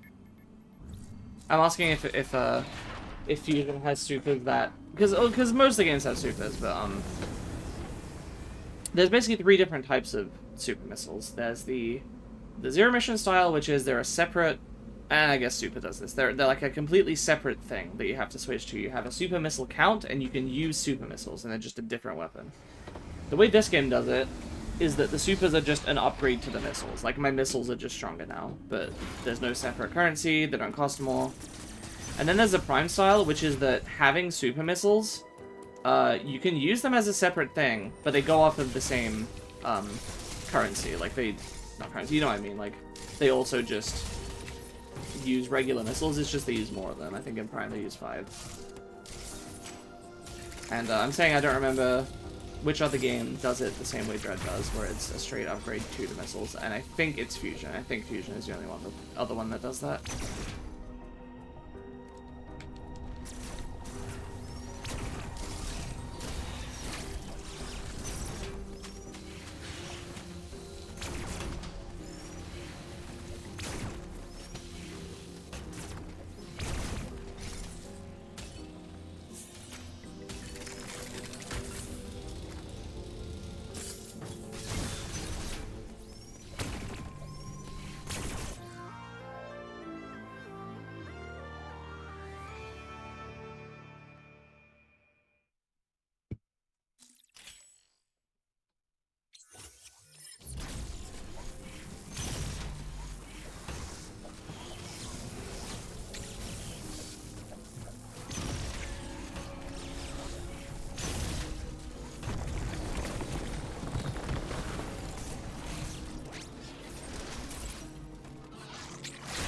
So here's the plasma beam we just got, and basically missiles are never going to be used for the rest of the game, for like the most part. There's a couple uses for them, but now we pretty much just want to do this for every single boss in the game. It's kind of dumb.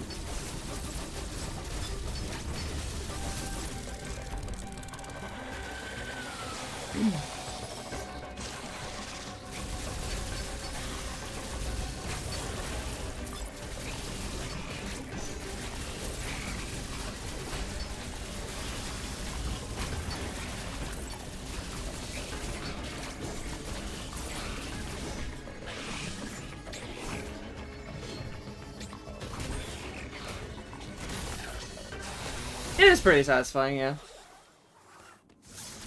Hurts my hand, though. The final boss requires you to do this a lot, and that's gonna hurt the hell out of my hand.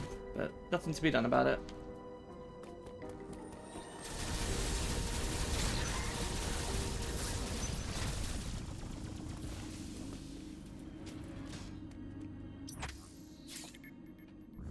So, I believe we're about to do another skip here. There's actually going to be a few back-to-back skips. But then we're pretty much going to be done with them for the rest of the run. After that, it's just going to be vanilla. So it's kind of a shame. We had a couple skips in a row there after Kraid. We basically had a couple of really small minor skips at the beginning.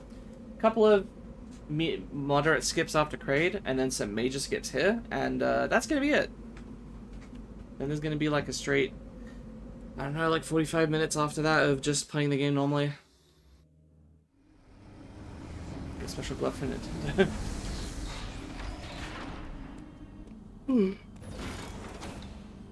I don't know what kind of special glove would protect you from, what's that? Fuck this up. There's a fast way to get through this room that looks cool, but I fucked it up because I was distracted. My own fault. Oh, here's forced Adam interruption number 11? No, this one's number 10, right? This one's number 10.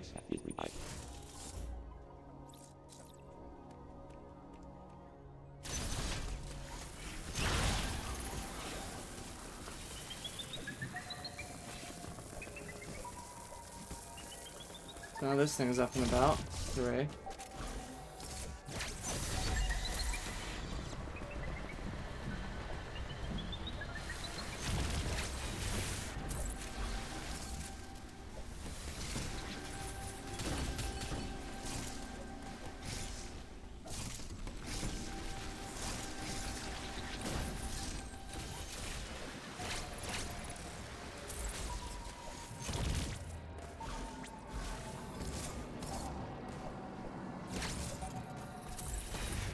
Okay, time for a water bomb jump. This one's actually required. The previous one was just for a little bit of a time save. And there you go.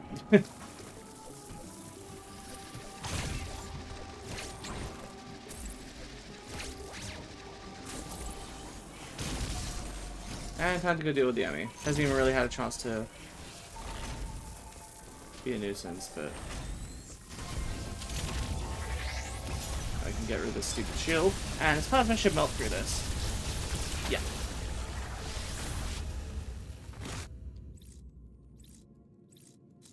Okay.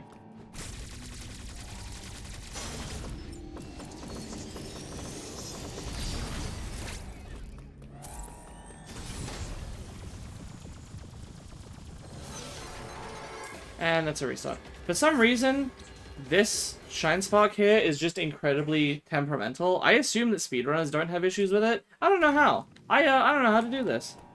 Without... Sometimes it just fails. Yeah, sometimes it just won't store the Shine Spark. It's really, really weird.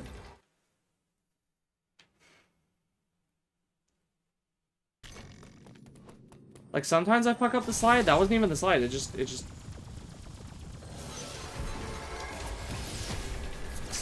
well, that's close enough, I guess.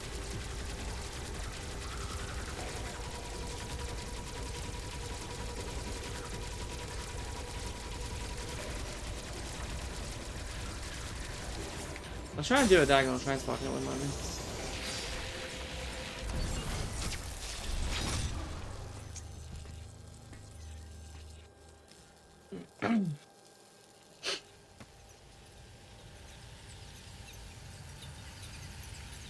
Yeah, there's not really any puzzles that are that hard.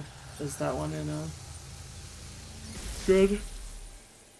This one that are tricky, including one that we're gonna see. But I think the one Zero Mission is still worse. Which is kind of evidenced by the fact that I basically have to save state those. And the Dread ones, I can do. I think I head down here.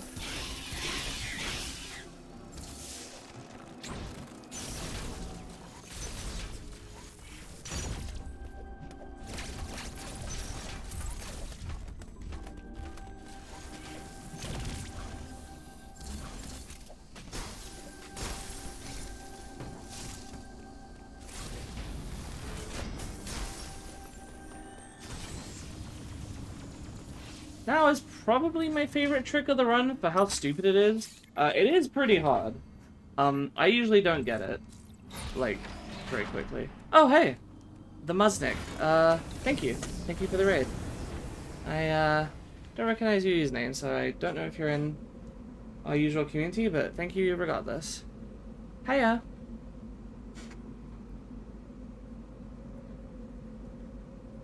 Suppose I should, introduce myself. I am Autumn. I stream sometimes. Usually I stream with my boyfriend on his channel. We do stuff on YouTube as well. I'm trying to do more solo stream stuff. Earlier today I was playing Lego Island 2 because I had it as a kid and never got very far in it. Right now I am doing a Metroid Dread Rifle Slowrun. Basically, I am just doing the speedrun route, but not actually quickly. And I'm talking a little bit about how to do it. I'm actually about to do an interesting trick here called early space jump. So the first thing you need to do is that you have to melee into the wall and then start free aiming. And then you want to kind of position your arm a very specific way where it kind of clips through. Yeah, you got to do a pseudo wave. I see. I'm assuming that you're familiar with this then. You got to wait for a specific frame in this enemy's animation. That didn't work. Okay. Trying again. You also have to morph to fire the shot.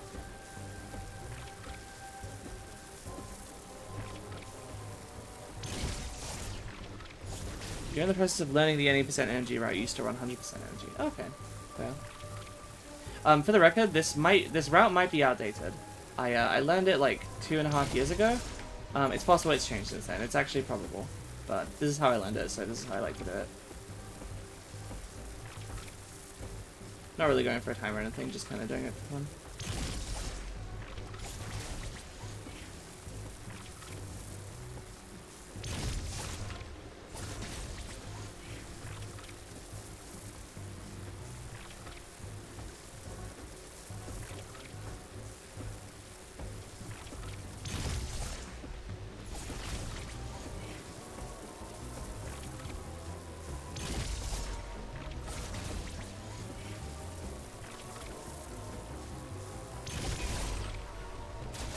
I have done it before. I've run this like a few dozen times, but I'm not good at it, so I frequently need to reset.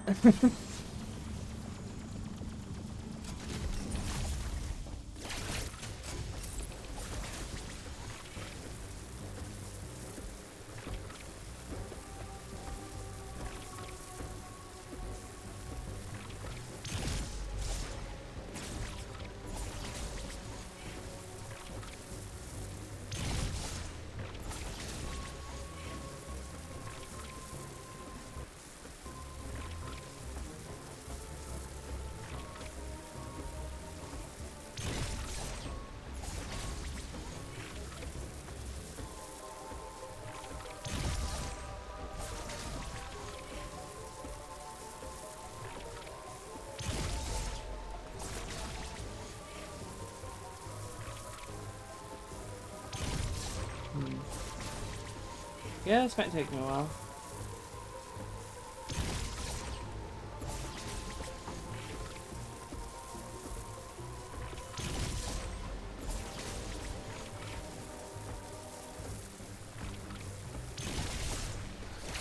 And that's a reset.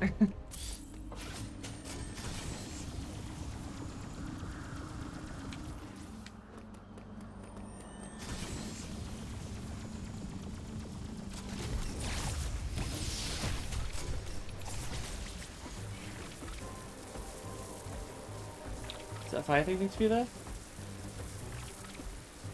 What do you mean?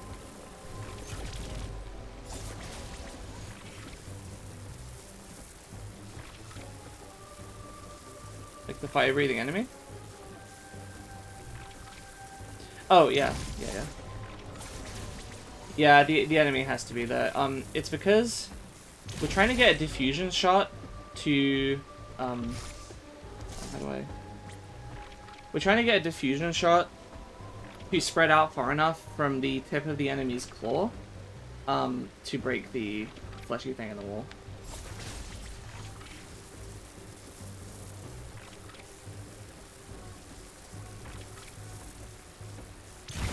There you go. And you have, that's the reason you have to wait for a specific time as well in the animations, because the claw needs to be outstretched enough.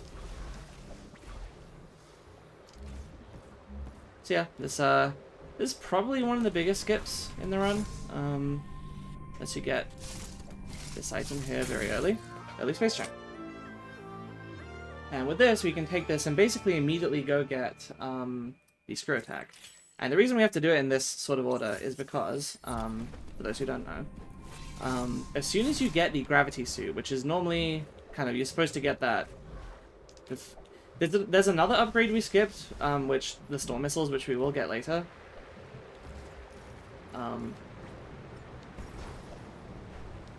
Whoops, that was bad. Let me try a little higher this time.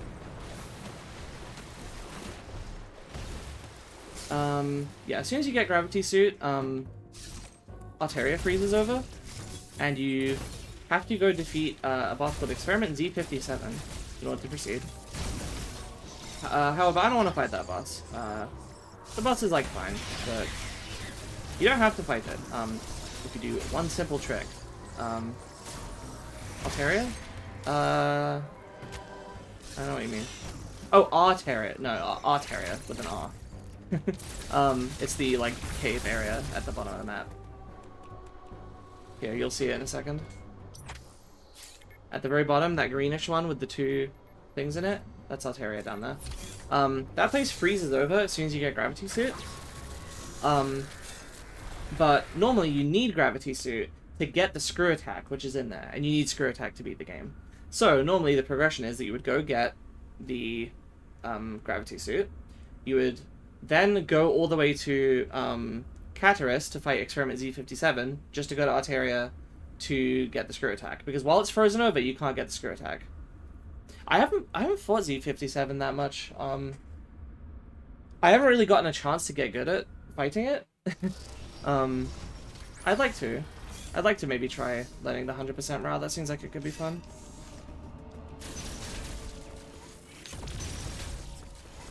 Okay, let's actually go the right way this time. I think this is the one where I want to go like this. And then I take the teleportal, and then that'll be the one where I go back and forth. That's not right. What am I doing? I'm supposed to go down. Whoops. You just Shine Spark him? G57? Oh! Yeah, I forgot about that.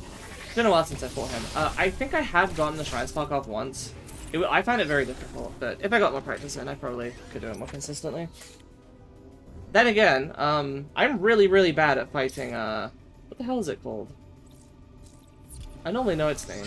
Crab Boss. Shoot. Help me out here.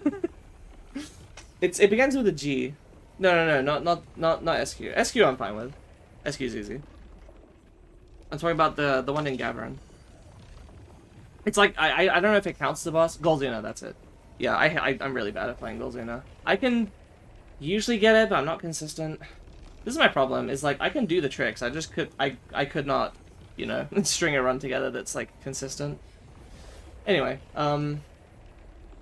yeah, so I'm bad at the Shrine Sparks and that, so maybe I would be bad at Z57 as well, but I haven't given it a shot.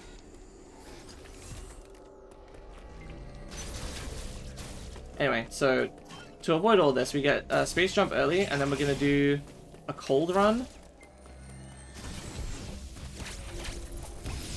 to get us through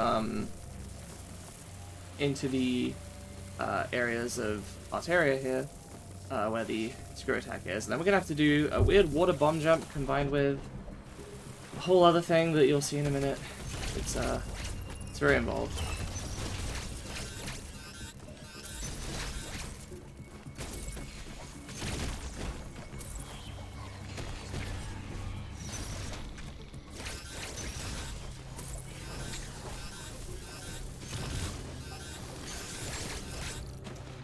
That is the only reason that you need to collect E-tanks in this run. Other than that, technically, you never actually need them. Okay, so we've done the water bomb jump before. But now we got to get up there, and because of the way that non-gravity suit water jumping works, it doesn't want us to get higher than the surface of the water, or like any point where we jump in the water. But for some reason, doing this lets us make our way out. I don't really know how it works. But, yeah. And we're gonna have to do that a second time to actually escape from here, but for now, here's the screw attack. It's funny how I can just do that no effort now, whereas I think the first time I did that, it took me like 45 minutes to get it. To get it once, and then it was like probably another 10 minutes to get it the second time. I don't really know how it works, honestly. You have to do something silly up here as well. And I fucked it up. I'm actually trapped here now. Well, actually, technically I'm not. I could water bomb jump out, but it's really, really annoying, so I don't like to do it. So I'd rather just reset. Technically, it would be faster to do the backup strat, but I don't care. I want to show off the cool trick as well. So. You do that, and then go like here. Voila. And, yep, here we go. Gotta do this shit again.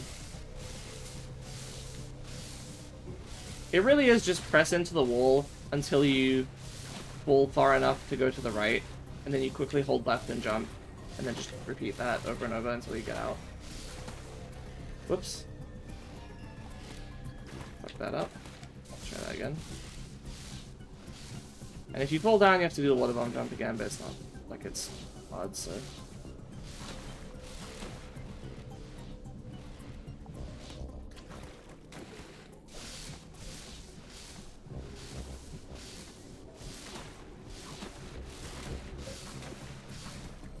There we go.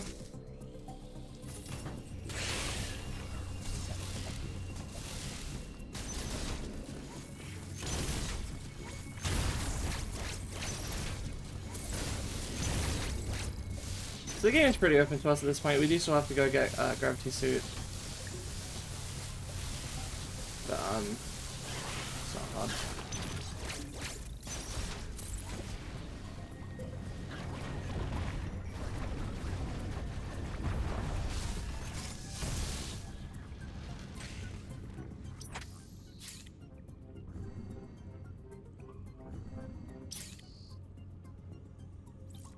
Yes, I believe this is the part where we go through 3 teleportals in a row, so, that also means 3 loading screens in a row. Hooray.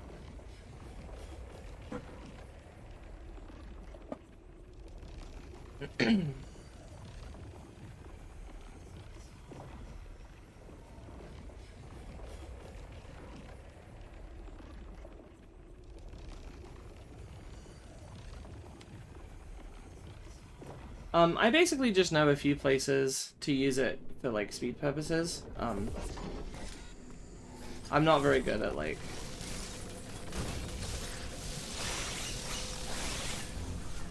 I'm not good at, like, navigating around quickly in places where I don't necessarily need to do it, or, like, where it's not a big time save, I guess. There's a lot of places where I should be speed boosting, using more of the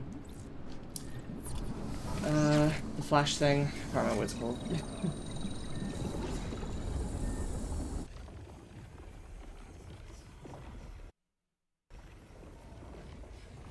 The audio keeps, like, cutting out for me a little bit. But my capture card's not crapping out on me.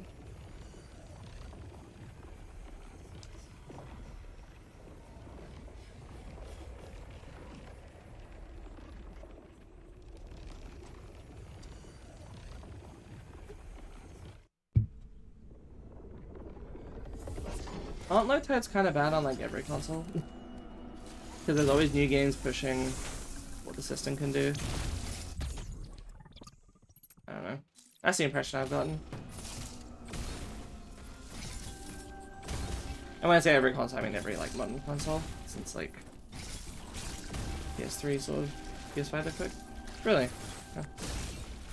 I would think that there would be, like, you know, super HD, you can see every pore on the skin type games that have slower load times.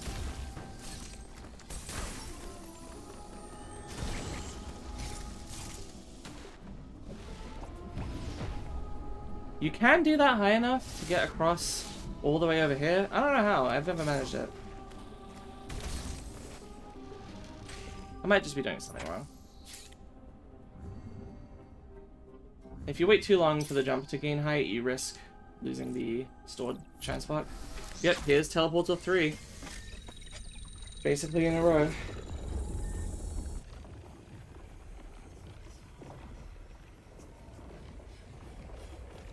Fair enough.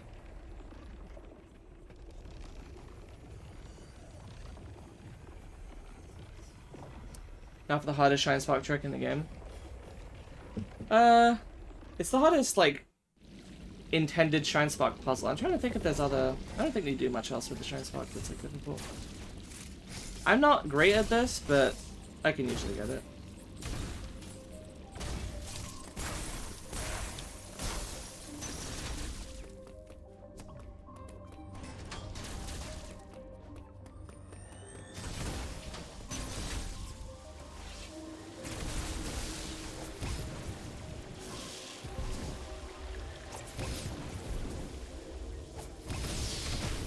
Yeah, it's not that bad.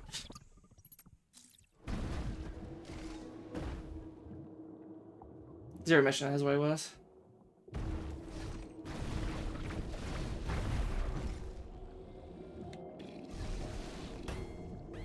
Uh-oh. Oh, fuck! No! No! Oh my god. Well, we'll get to see how bad it really is, because I have to do it again. Oh, Jesus. Okay.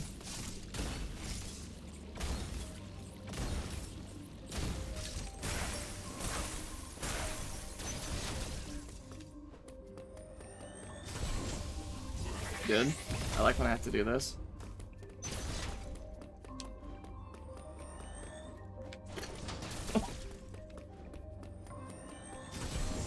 My least favorite part about this trick is the tiny ass platform they give you to start on. I don't know why they did that. Oh, what the hell was that? That was so stupid.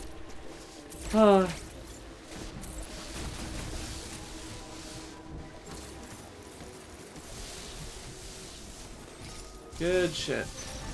I was about to say, like, once you get past the initial bit, you're basically set, but apparently not. Like, to me, that drop there while shooting down, that's the hardest part.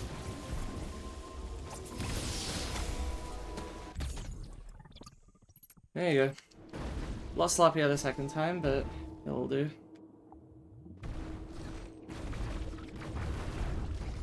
Right. It's because she keeps climbing in, like, there you go. She keeps climbing in when I'm trying to just do a screw attack. It's so annoying. Okay. Yeah, there's not really anything else in terms of tricks left in the run.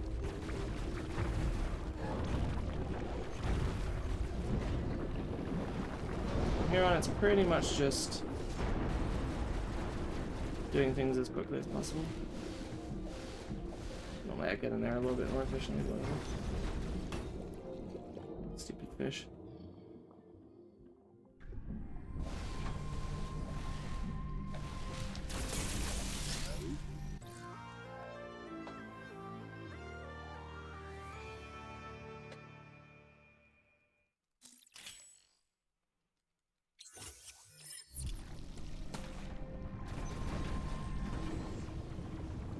This is a place where I don't technically need to Shine Spark, but I know that I can here, so it's good to know.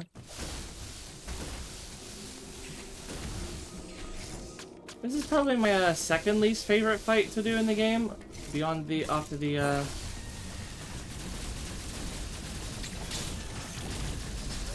Gavin thing. Fuck, I forgot these things don't.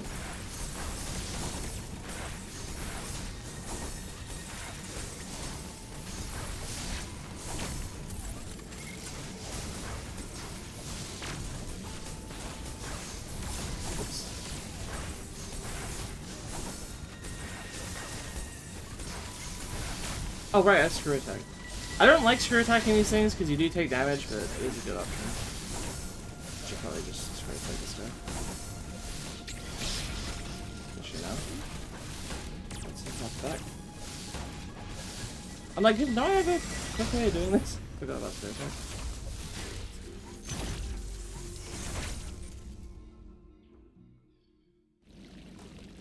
Okay, and now we get to go back through the teleportal that we just came through. Though I think from here we're just... Yeah, I'm pretty sure we're going up to Golzuna from here. There'll be a dip into Perenia to get Storm Missile from SQ and then into the final boss. I'm not the only one that thinks that Perenia thinks looks like the Jedi temples from the prequel, Star Wars prequels, right?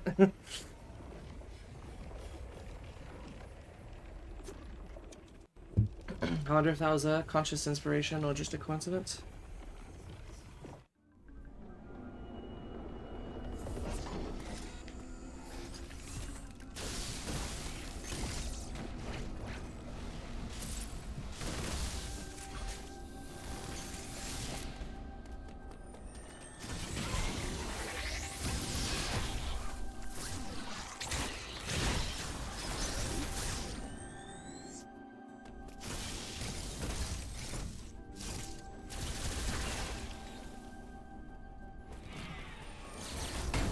And I fucked it up. I'd like to show the ability to do this, but this often takes me a few tries, because I'm not very good at it.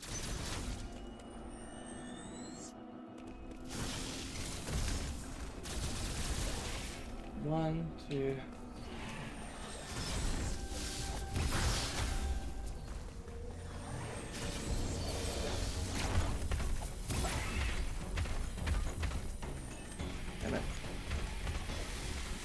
I mash. I don't have the controller.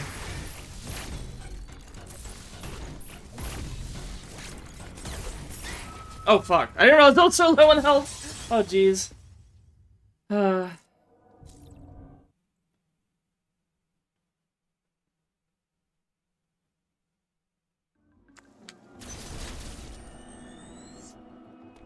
If I like speedrun this more like consistently and like I was trying to actually like go for a record, then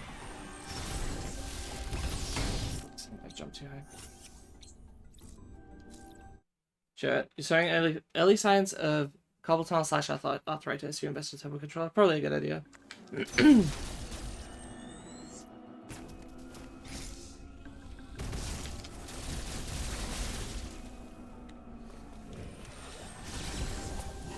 And I fucked up the timing. The window for that is so tight. To be able to get it without hitting him with the speed boost, but also have him be turned around by the time you get there.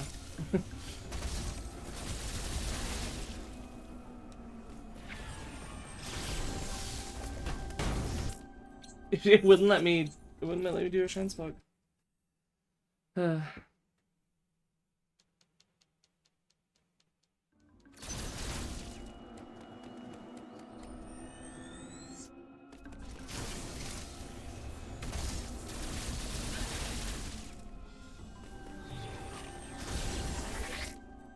Too early, I think.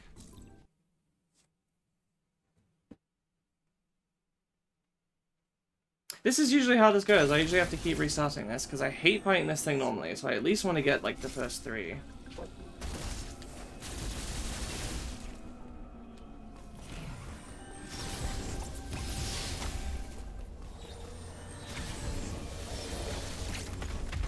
Oh! Oh my god, what the hell? I've never seen it do that before. Is it just me or did that turn around like way faster than normal? Maybe I just waited too long to do it.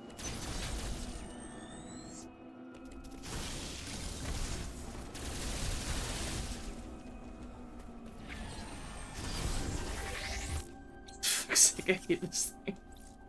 I hate it so much. It's so annoying. I don't know if this method was like intended, but if it is, god damn.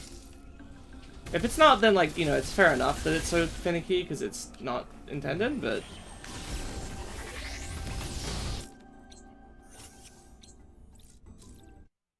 oh my god.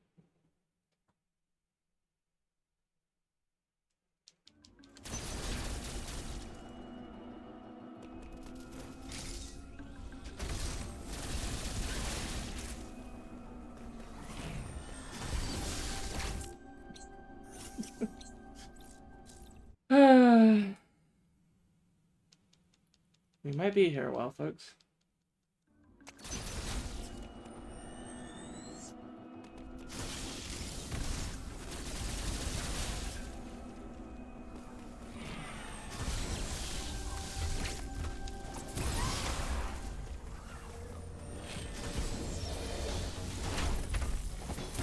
Okay, that'll do.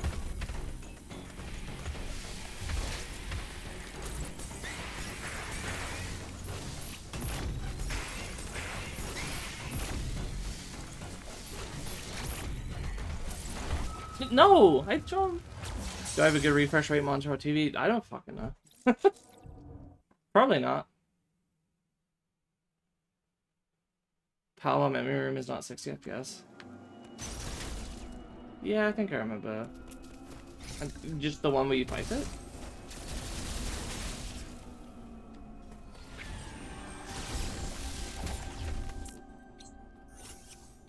I don't know why my, like, quick spot's not coming out.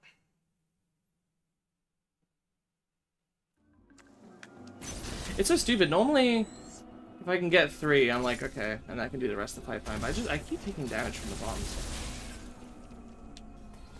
I'm coming in at full as well.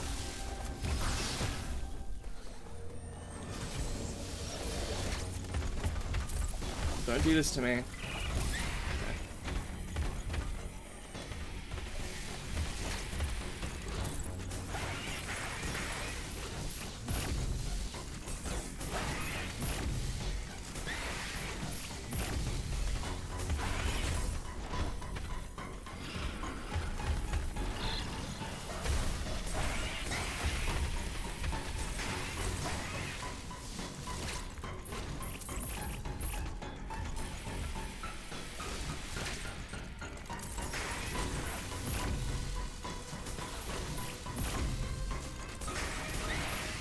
Fuck, dude! These things are so strong.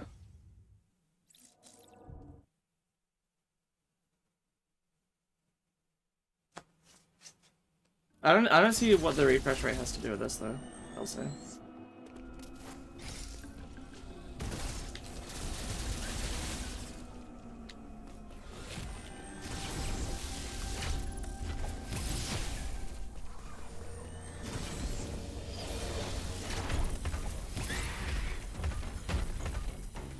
I have to get the cook one.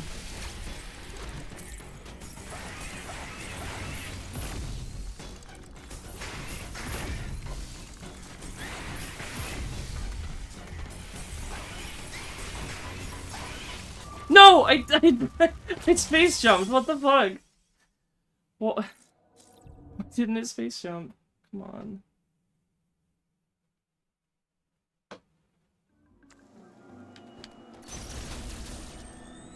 So yeah, I guess I lied earlier. That one further thing is not my least favorite fight in the game. It's this. Like, I find the final boss easier than this. It sounds crazy, but...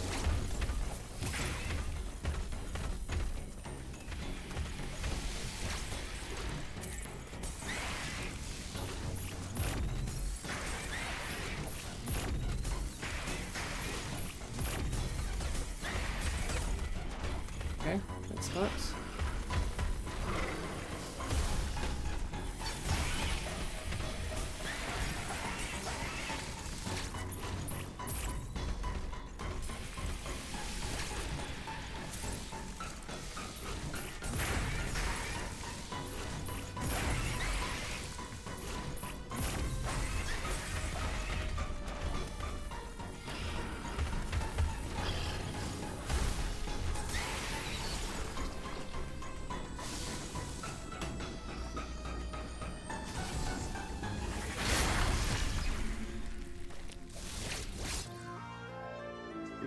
Do I speedrun other stuff? Yeah, it was just picked its adventure too. Like, again, I don't really I don't consider myself a speedrunner. I speedrun BA2. I don't even consider myself somebody who speedruns this game. I do the any percent NMG route, but I don't speedrun it. I basically, that's why I called this a slow run, is I'm doing the route but badly and slowly. Just because I find it fun. I don't really go for time. BA2 I did go for time, and that's pretty much it. I mean, you know, I know my way around Pseudo Regalia, and I have played that game quickly a couple times, but not specifically timed it or like followed a route or anything. So yeah, I like sequence breaking is what it is. Same reason I like randomizers as well, is just, you know, applying knowledge of the game and like different ways to do things in different orders with different items, stuff like that. It's just fun learning that kind of stuff. Anyway, now that we're finally done with that, hopefully I haven't scared off my guests.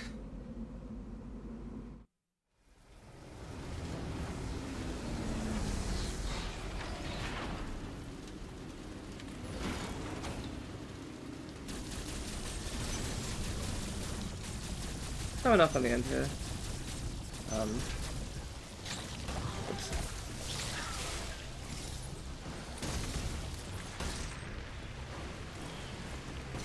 Whoops.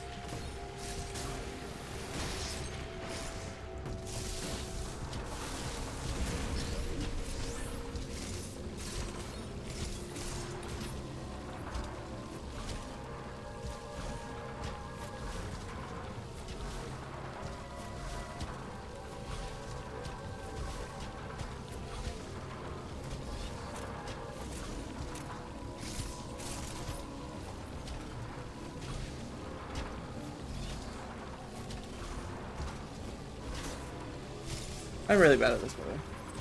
What's the best one for it? For what?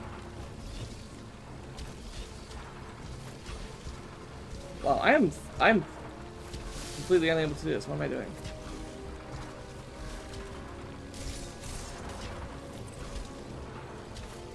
There you go. Sequence breaking? Well,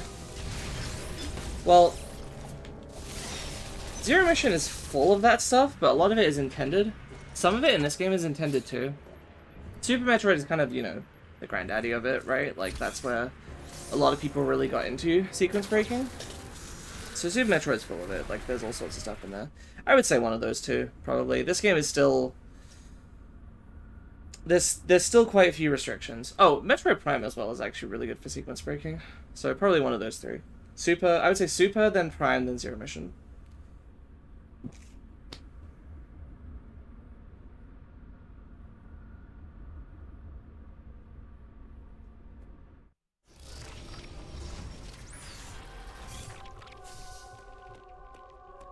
Well, you can always practice those.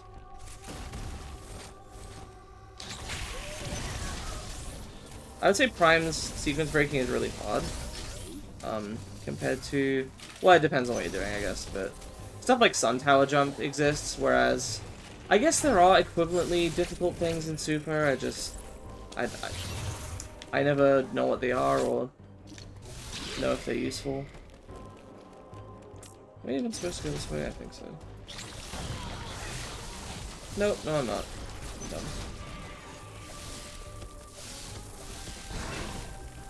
Any sequence breaking is gonna involve needing to know, like, more difficult to pull off tricks. It just is the nature of it, but it's the type of thing where once you get used to it, you can just knock it out. You know, no problem. Just have to get used to it first. That's the part you don't see when you're seeing people do well at that sort of stuff. Time it takes. I mentioned before, you know, I did that, this is not runs. Actually, this is runs. Is it?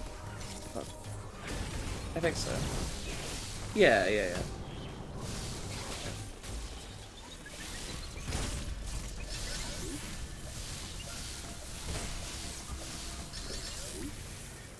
wasn't supposed to go that way yet. I am fucking this up.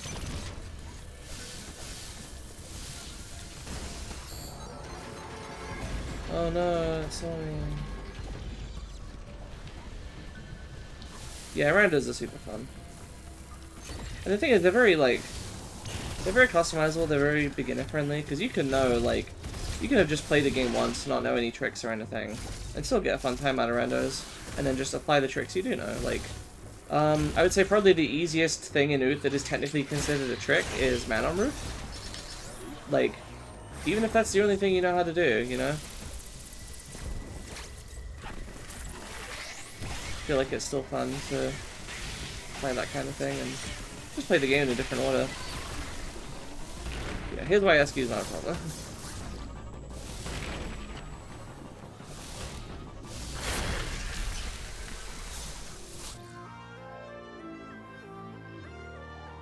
Yeah, the Oot PC port is really cool.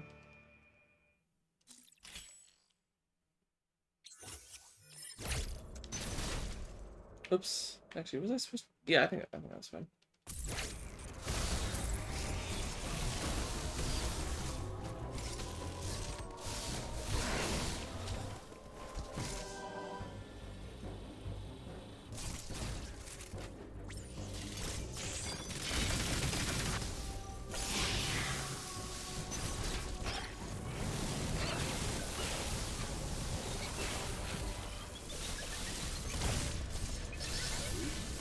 I'm pretty checked out at this point. I'm kind of just trying to get to the end here. So I can show the cool final boss and then be done.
Don't mean to do that.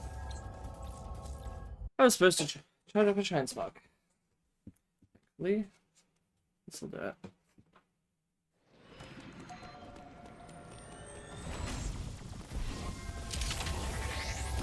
And now... Pure attack just instantly kills it, which is very fun. Last one in the game, so... fair enough that you can one-shot it. That was enough time at this point.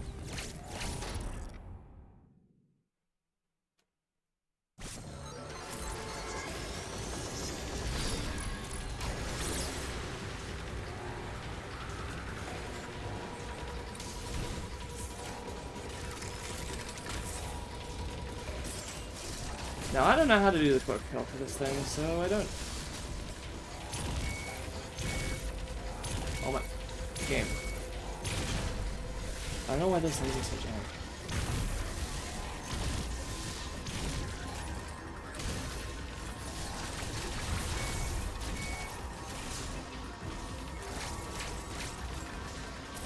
Okay, I just make my way over here. And very comfortably kill this thing.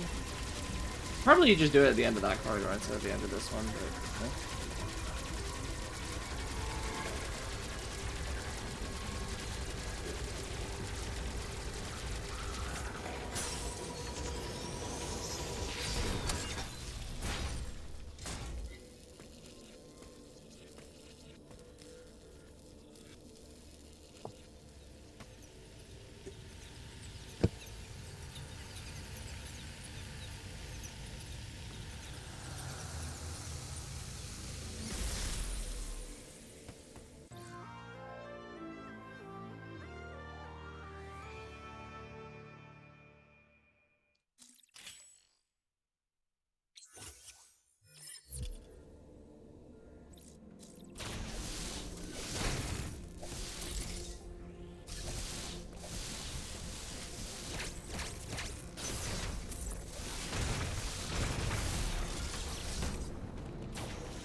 So, yeah, pretty much just, 2 mini bosses and the final boss now.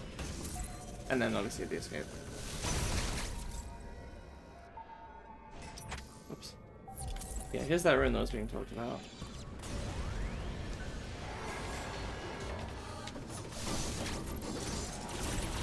Ah, yes.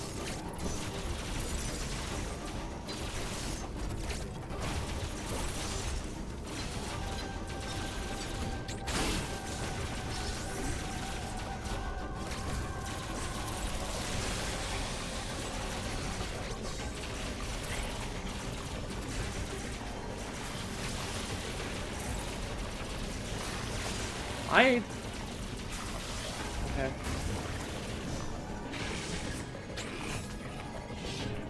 I pressed the button for flash and it didn't work. Oh well.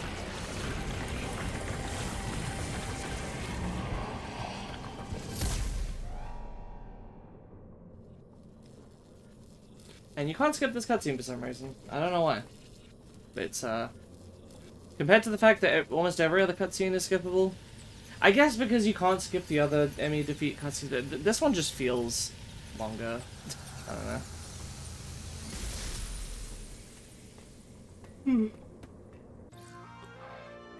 So yeah, there's Power Bomb 2 seconds before the game's over. We will use it, I believe exactly 3 times before the final boss. And then some unknown number of times during the final boss, because it makes a certain thing much easier to deal with, slash maybe the only way to deal with it, I can't remember.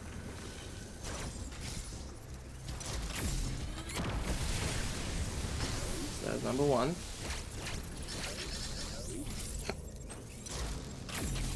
Here's number 2. Yeah, you usually get power ones pretty late.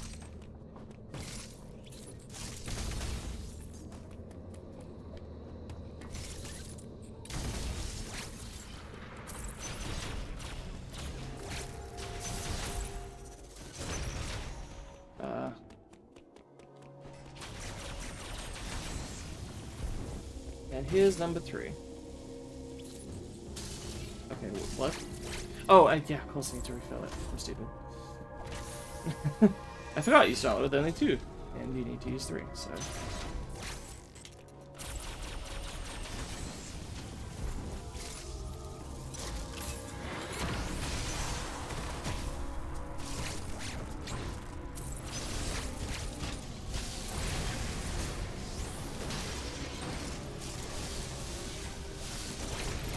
There's the ship that spawned some fan theories. That thing is missing during the escape for some reason. Has questionable implications.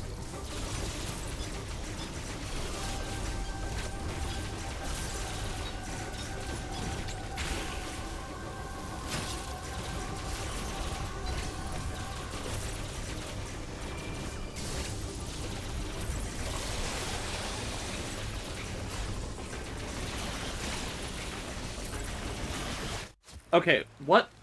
Why is my flash not working all of a sudden? It's really weird.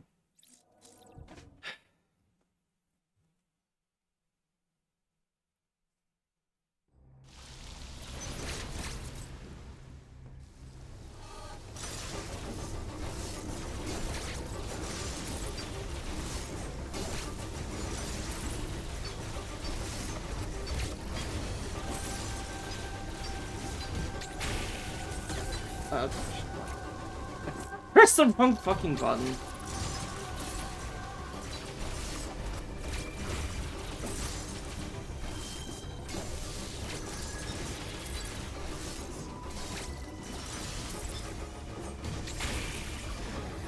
I had no idea when he was gonna use that. Come on.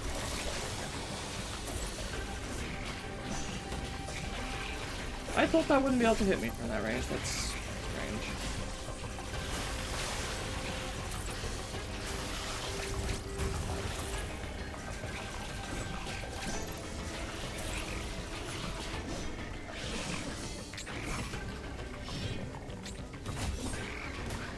Okay. Well, I'm gonna get a real workout here. Well, because the power boss is coming up. Okay, actually, I was mistaken. There's 4 uses of the power bomb before the final boss, because we have to use it once more in Ace Rush.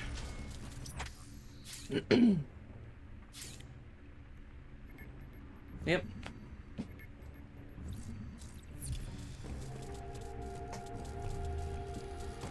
Muscles for playing Metroid. Yeah, muscles in my right forearm exactly. Except not really. I don't think it makes much of a difference. I don't. Maybe if I played it like very consistently, but I don't do this run that often.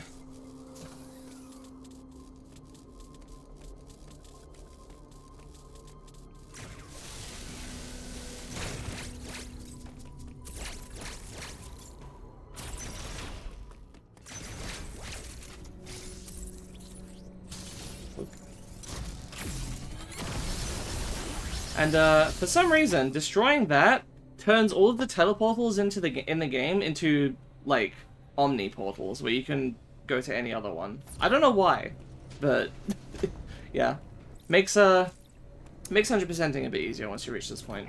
You have to go in here and powerbomb that thing and then leave if you want to do it. Oh, just entering Interash? Okay, for some reason I thought it was powerbombing the thing specifically. Anyway, yeah, Ravenbeak's cock is huge and everything. Good start.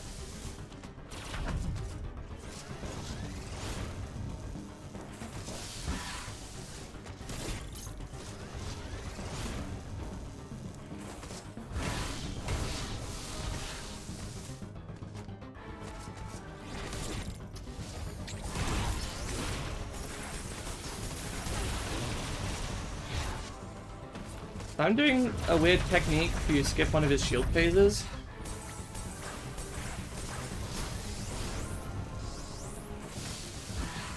You can jump over that without space jump, but it's harder. Skipping gold shield, yeah. You just kind of hit him with like a few missiles. And this should be phase 2. Whoops. Supposed to slide under that. A little bit rusty.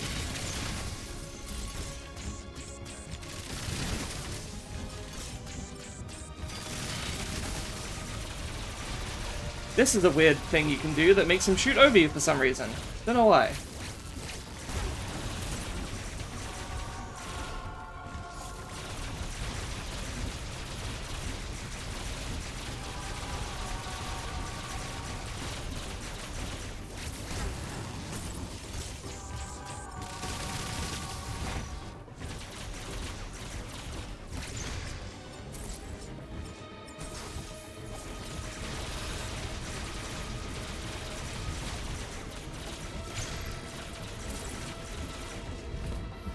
Clean. Oh, shit, I forgot about that attack. So now I have to do first phase again, but while matching. Thankfully, he has just decided to give me a free health up.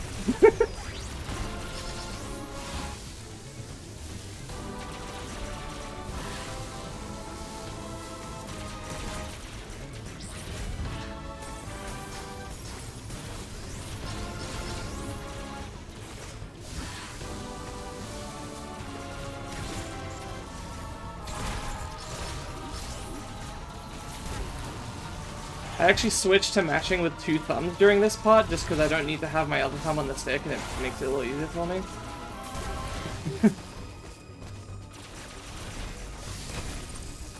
You have such a small window for that, that always scares me.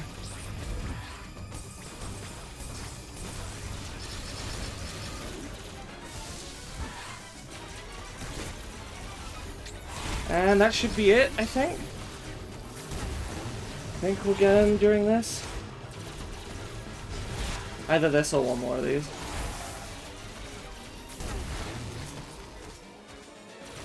Nope, one more. Fuck.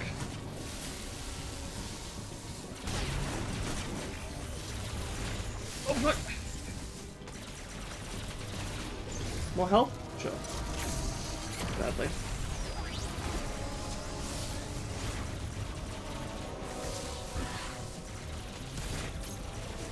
There you go. With that, the game is beaten. Pretty much. I have the escape, which is easy, but not completely true. I mean, you can't die. You can fail the timer, which is not going to happen. There's still like skill to be had in doing it quickly. I'm not great at the escape, but it's not like hard to do just at all. I had to apply a lot of that stuff when fighting this guy on Dread Mode, because I have beaten Dread Mode. I basically just did a modified version of this route. I couldn't do early space jump because I always took damage from the fire thing, so I had to do SQ normally, and then reroute that way. And also you did 100% for Dread Mode, Jesus. Yeah, I just did any percent Dread Mode, but... yeah, also the thing where you, like... Also, you wait for him to do his war to start charging. For some reason that's faster, apparently, I don't know why. But yeah, anyway, if you, when you do the, like, melee into free aim to have him shoot over you things, sometimes he does hit you, like, once on the way there, which is annoying. There are no checkpoints on item cleanup. Ooh, that's rough.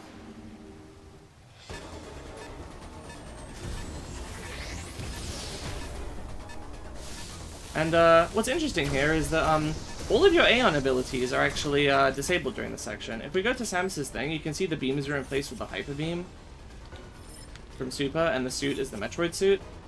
So she is transformed into a Metroid. This disables your Aeon abilities, which I think is really interesting rule-wise. If you don't have the Flash Shift, you don't have You don't have Scam Pulse, you don't have a Phantom Float. Retro Control, yeah, it's true.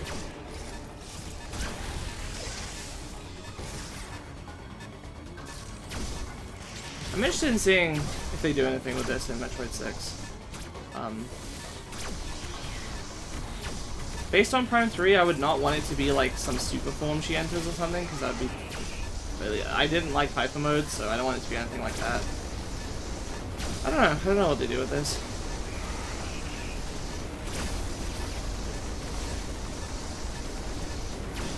Yeah, I don't know of anyone that likes Hyper Mode, so I hope it won't just be like that. They might be able to do something interesting.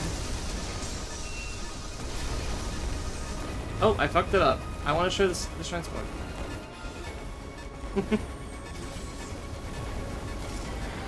Normally there's a cutscene here, but if you ball spark instead, it just does it normally instead of being a cutscene. So that is technically faster.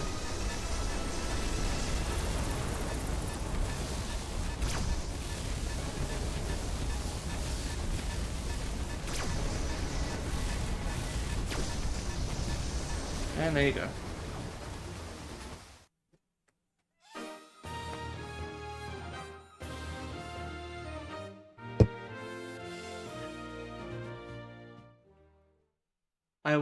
I'll see how bad my time was, and then I'll go find my, my record. My personal best.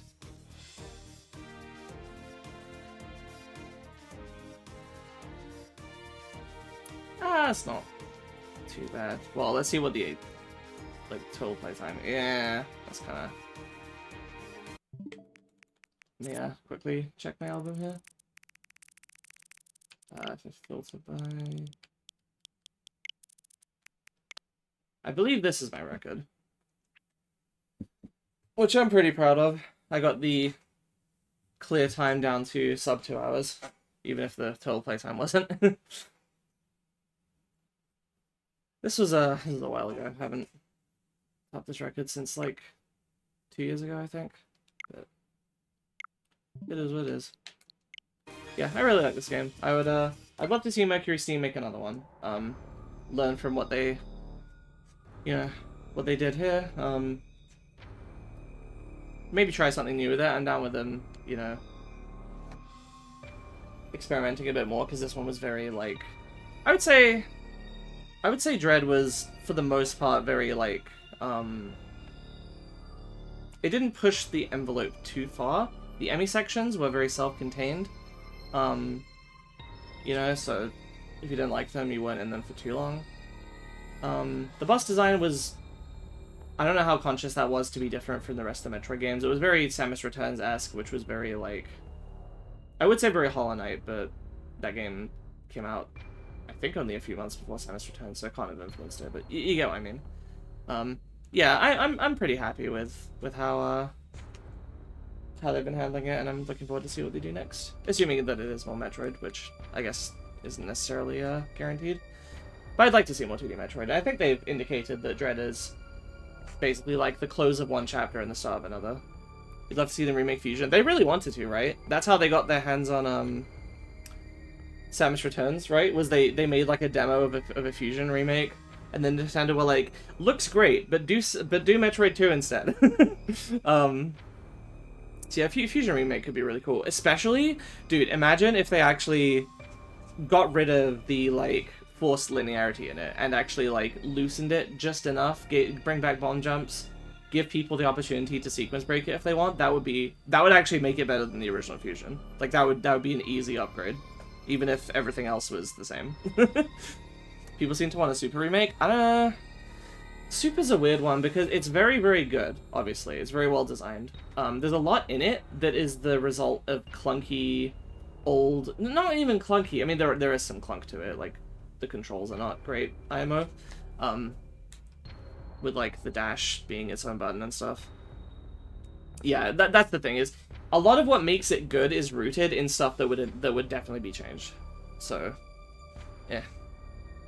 Might seem weird to do Fusion first. I mean... I guess I see what you mean, because they remade 1 with Zero Mission, and then they remade 2 with Samus Returns, but those were, like, so far apart that I don't think anybody thinks of them as being part of, like, a remake series or anything. I'm fine with Super as it is, honestly. Like, the game is fine. And, I'm not as big of a fan of Prime, like the Prime series. I really like Prime 1. I quite like Prime 2. Did not particularly like Prime 3, but I'll probably warm up to it on a replay. So I'm looking forward to Prime 4. I'm sort of cautiously optimistic for it. With Super, you can fully react with the controls. I know. It's not the way they're bound. It's the fact that there's a dash button at all, basically, is the problem. Because sometimes you want to be dashing while, like, aiming in a particular direction and moving, and it's, like, yeah. I wish they just got rid of the dash, honestly. I kind of get why it's there. They want a little bit more control there, but yeah. I think all the other Metroid games are fine with that one.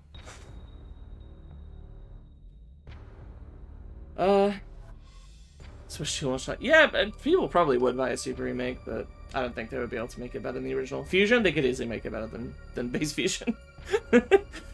just by opening it up, making it less linear, less forced linear, I should say. Obviously Metroidvanias are kind of linear anyway. And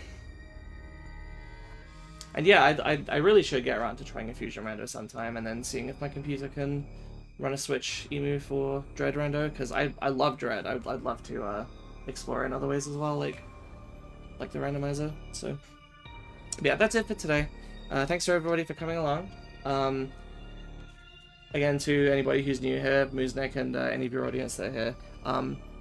I guess you would call me a variety streamer, because it's my understanding the default is a streamer that does one thing, or like one group of things, and you have to call yourself a variety streamer if you do like many things. To me, that's just what streaming is you're always doing many things, but whatever.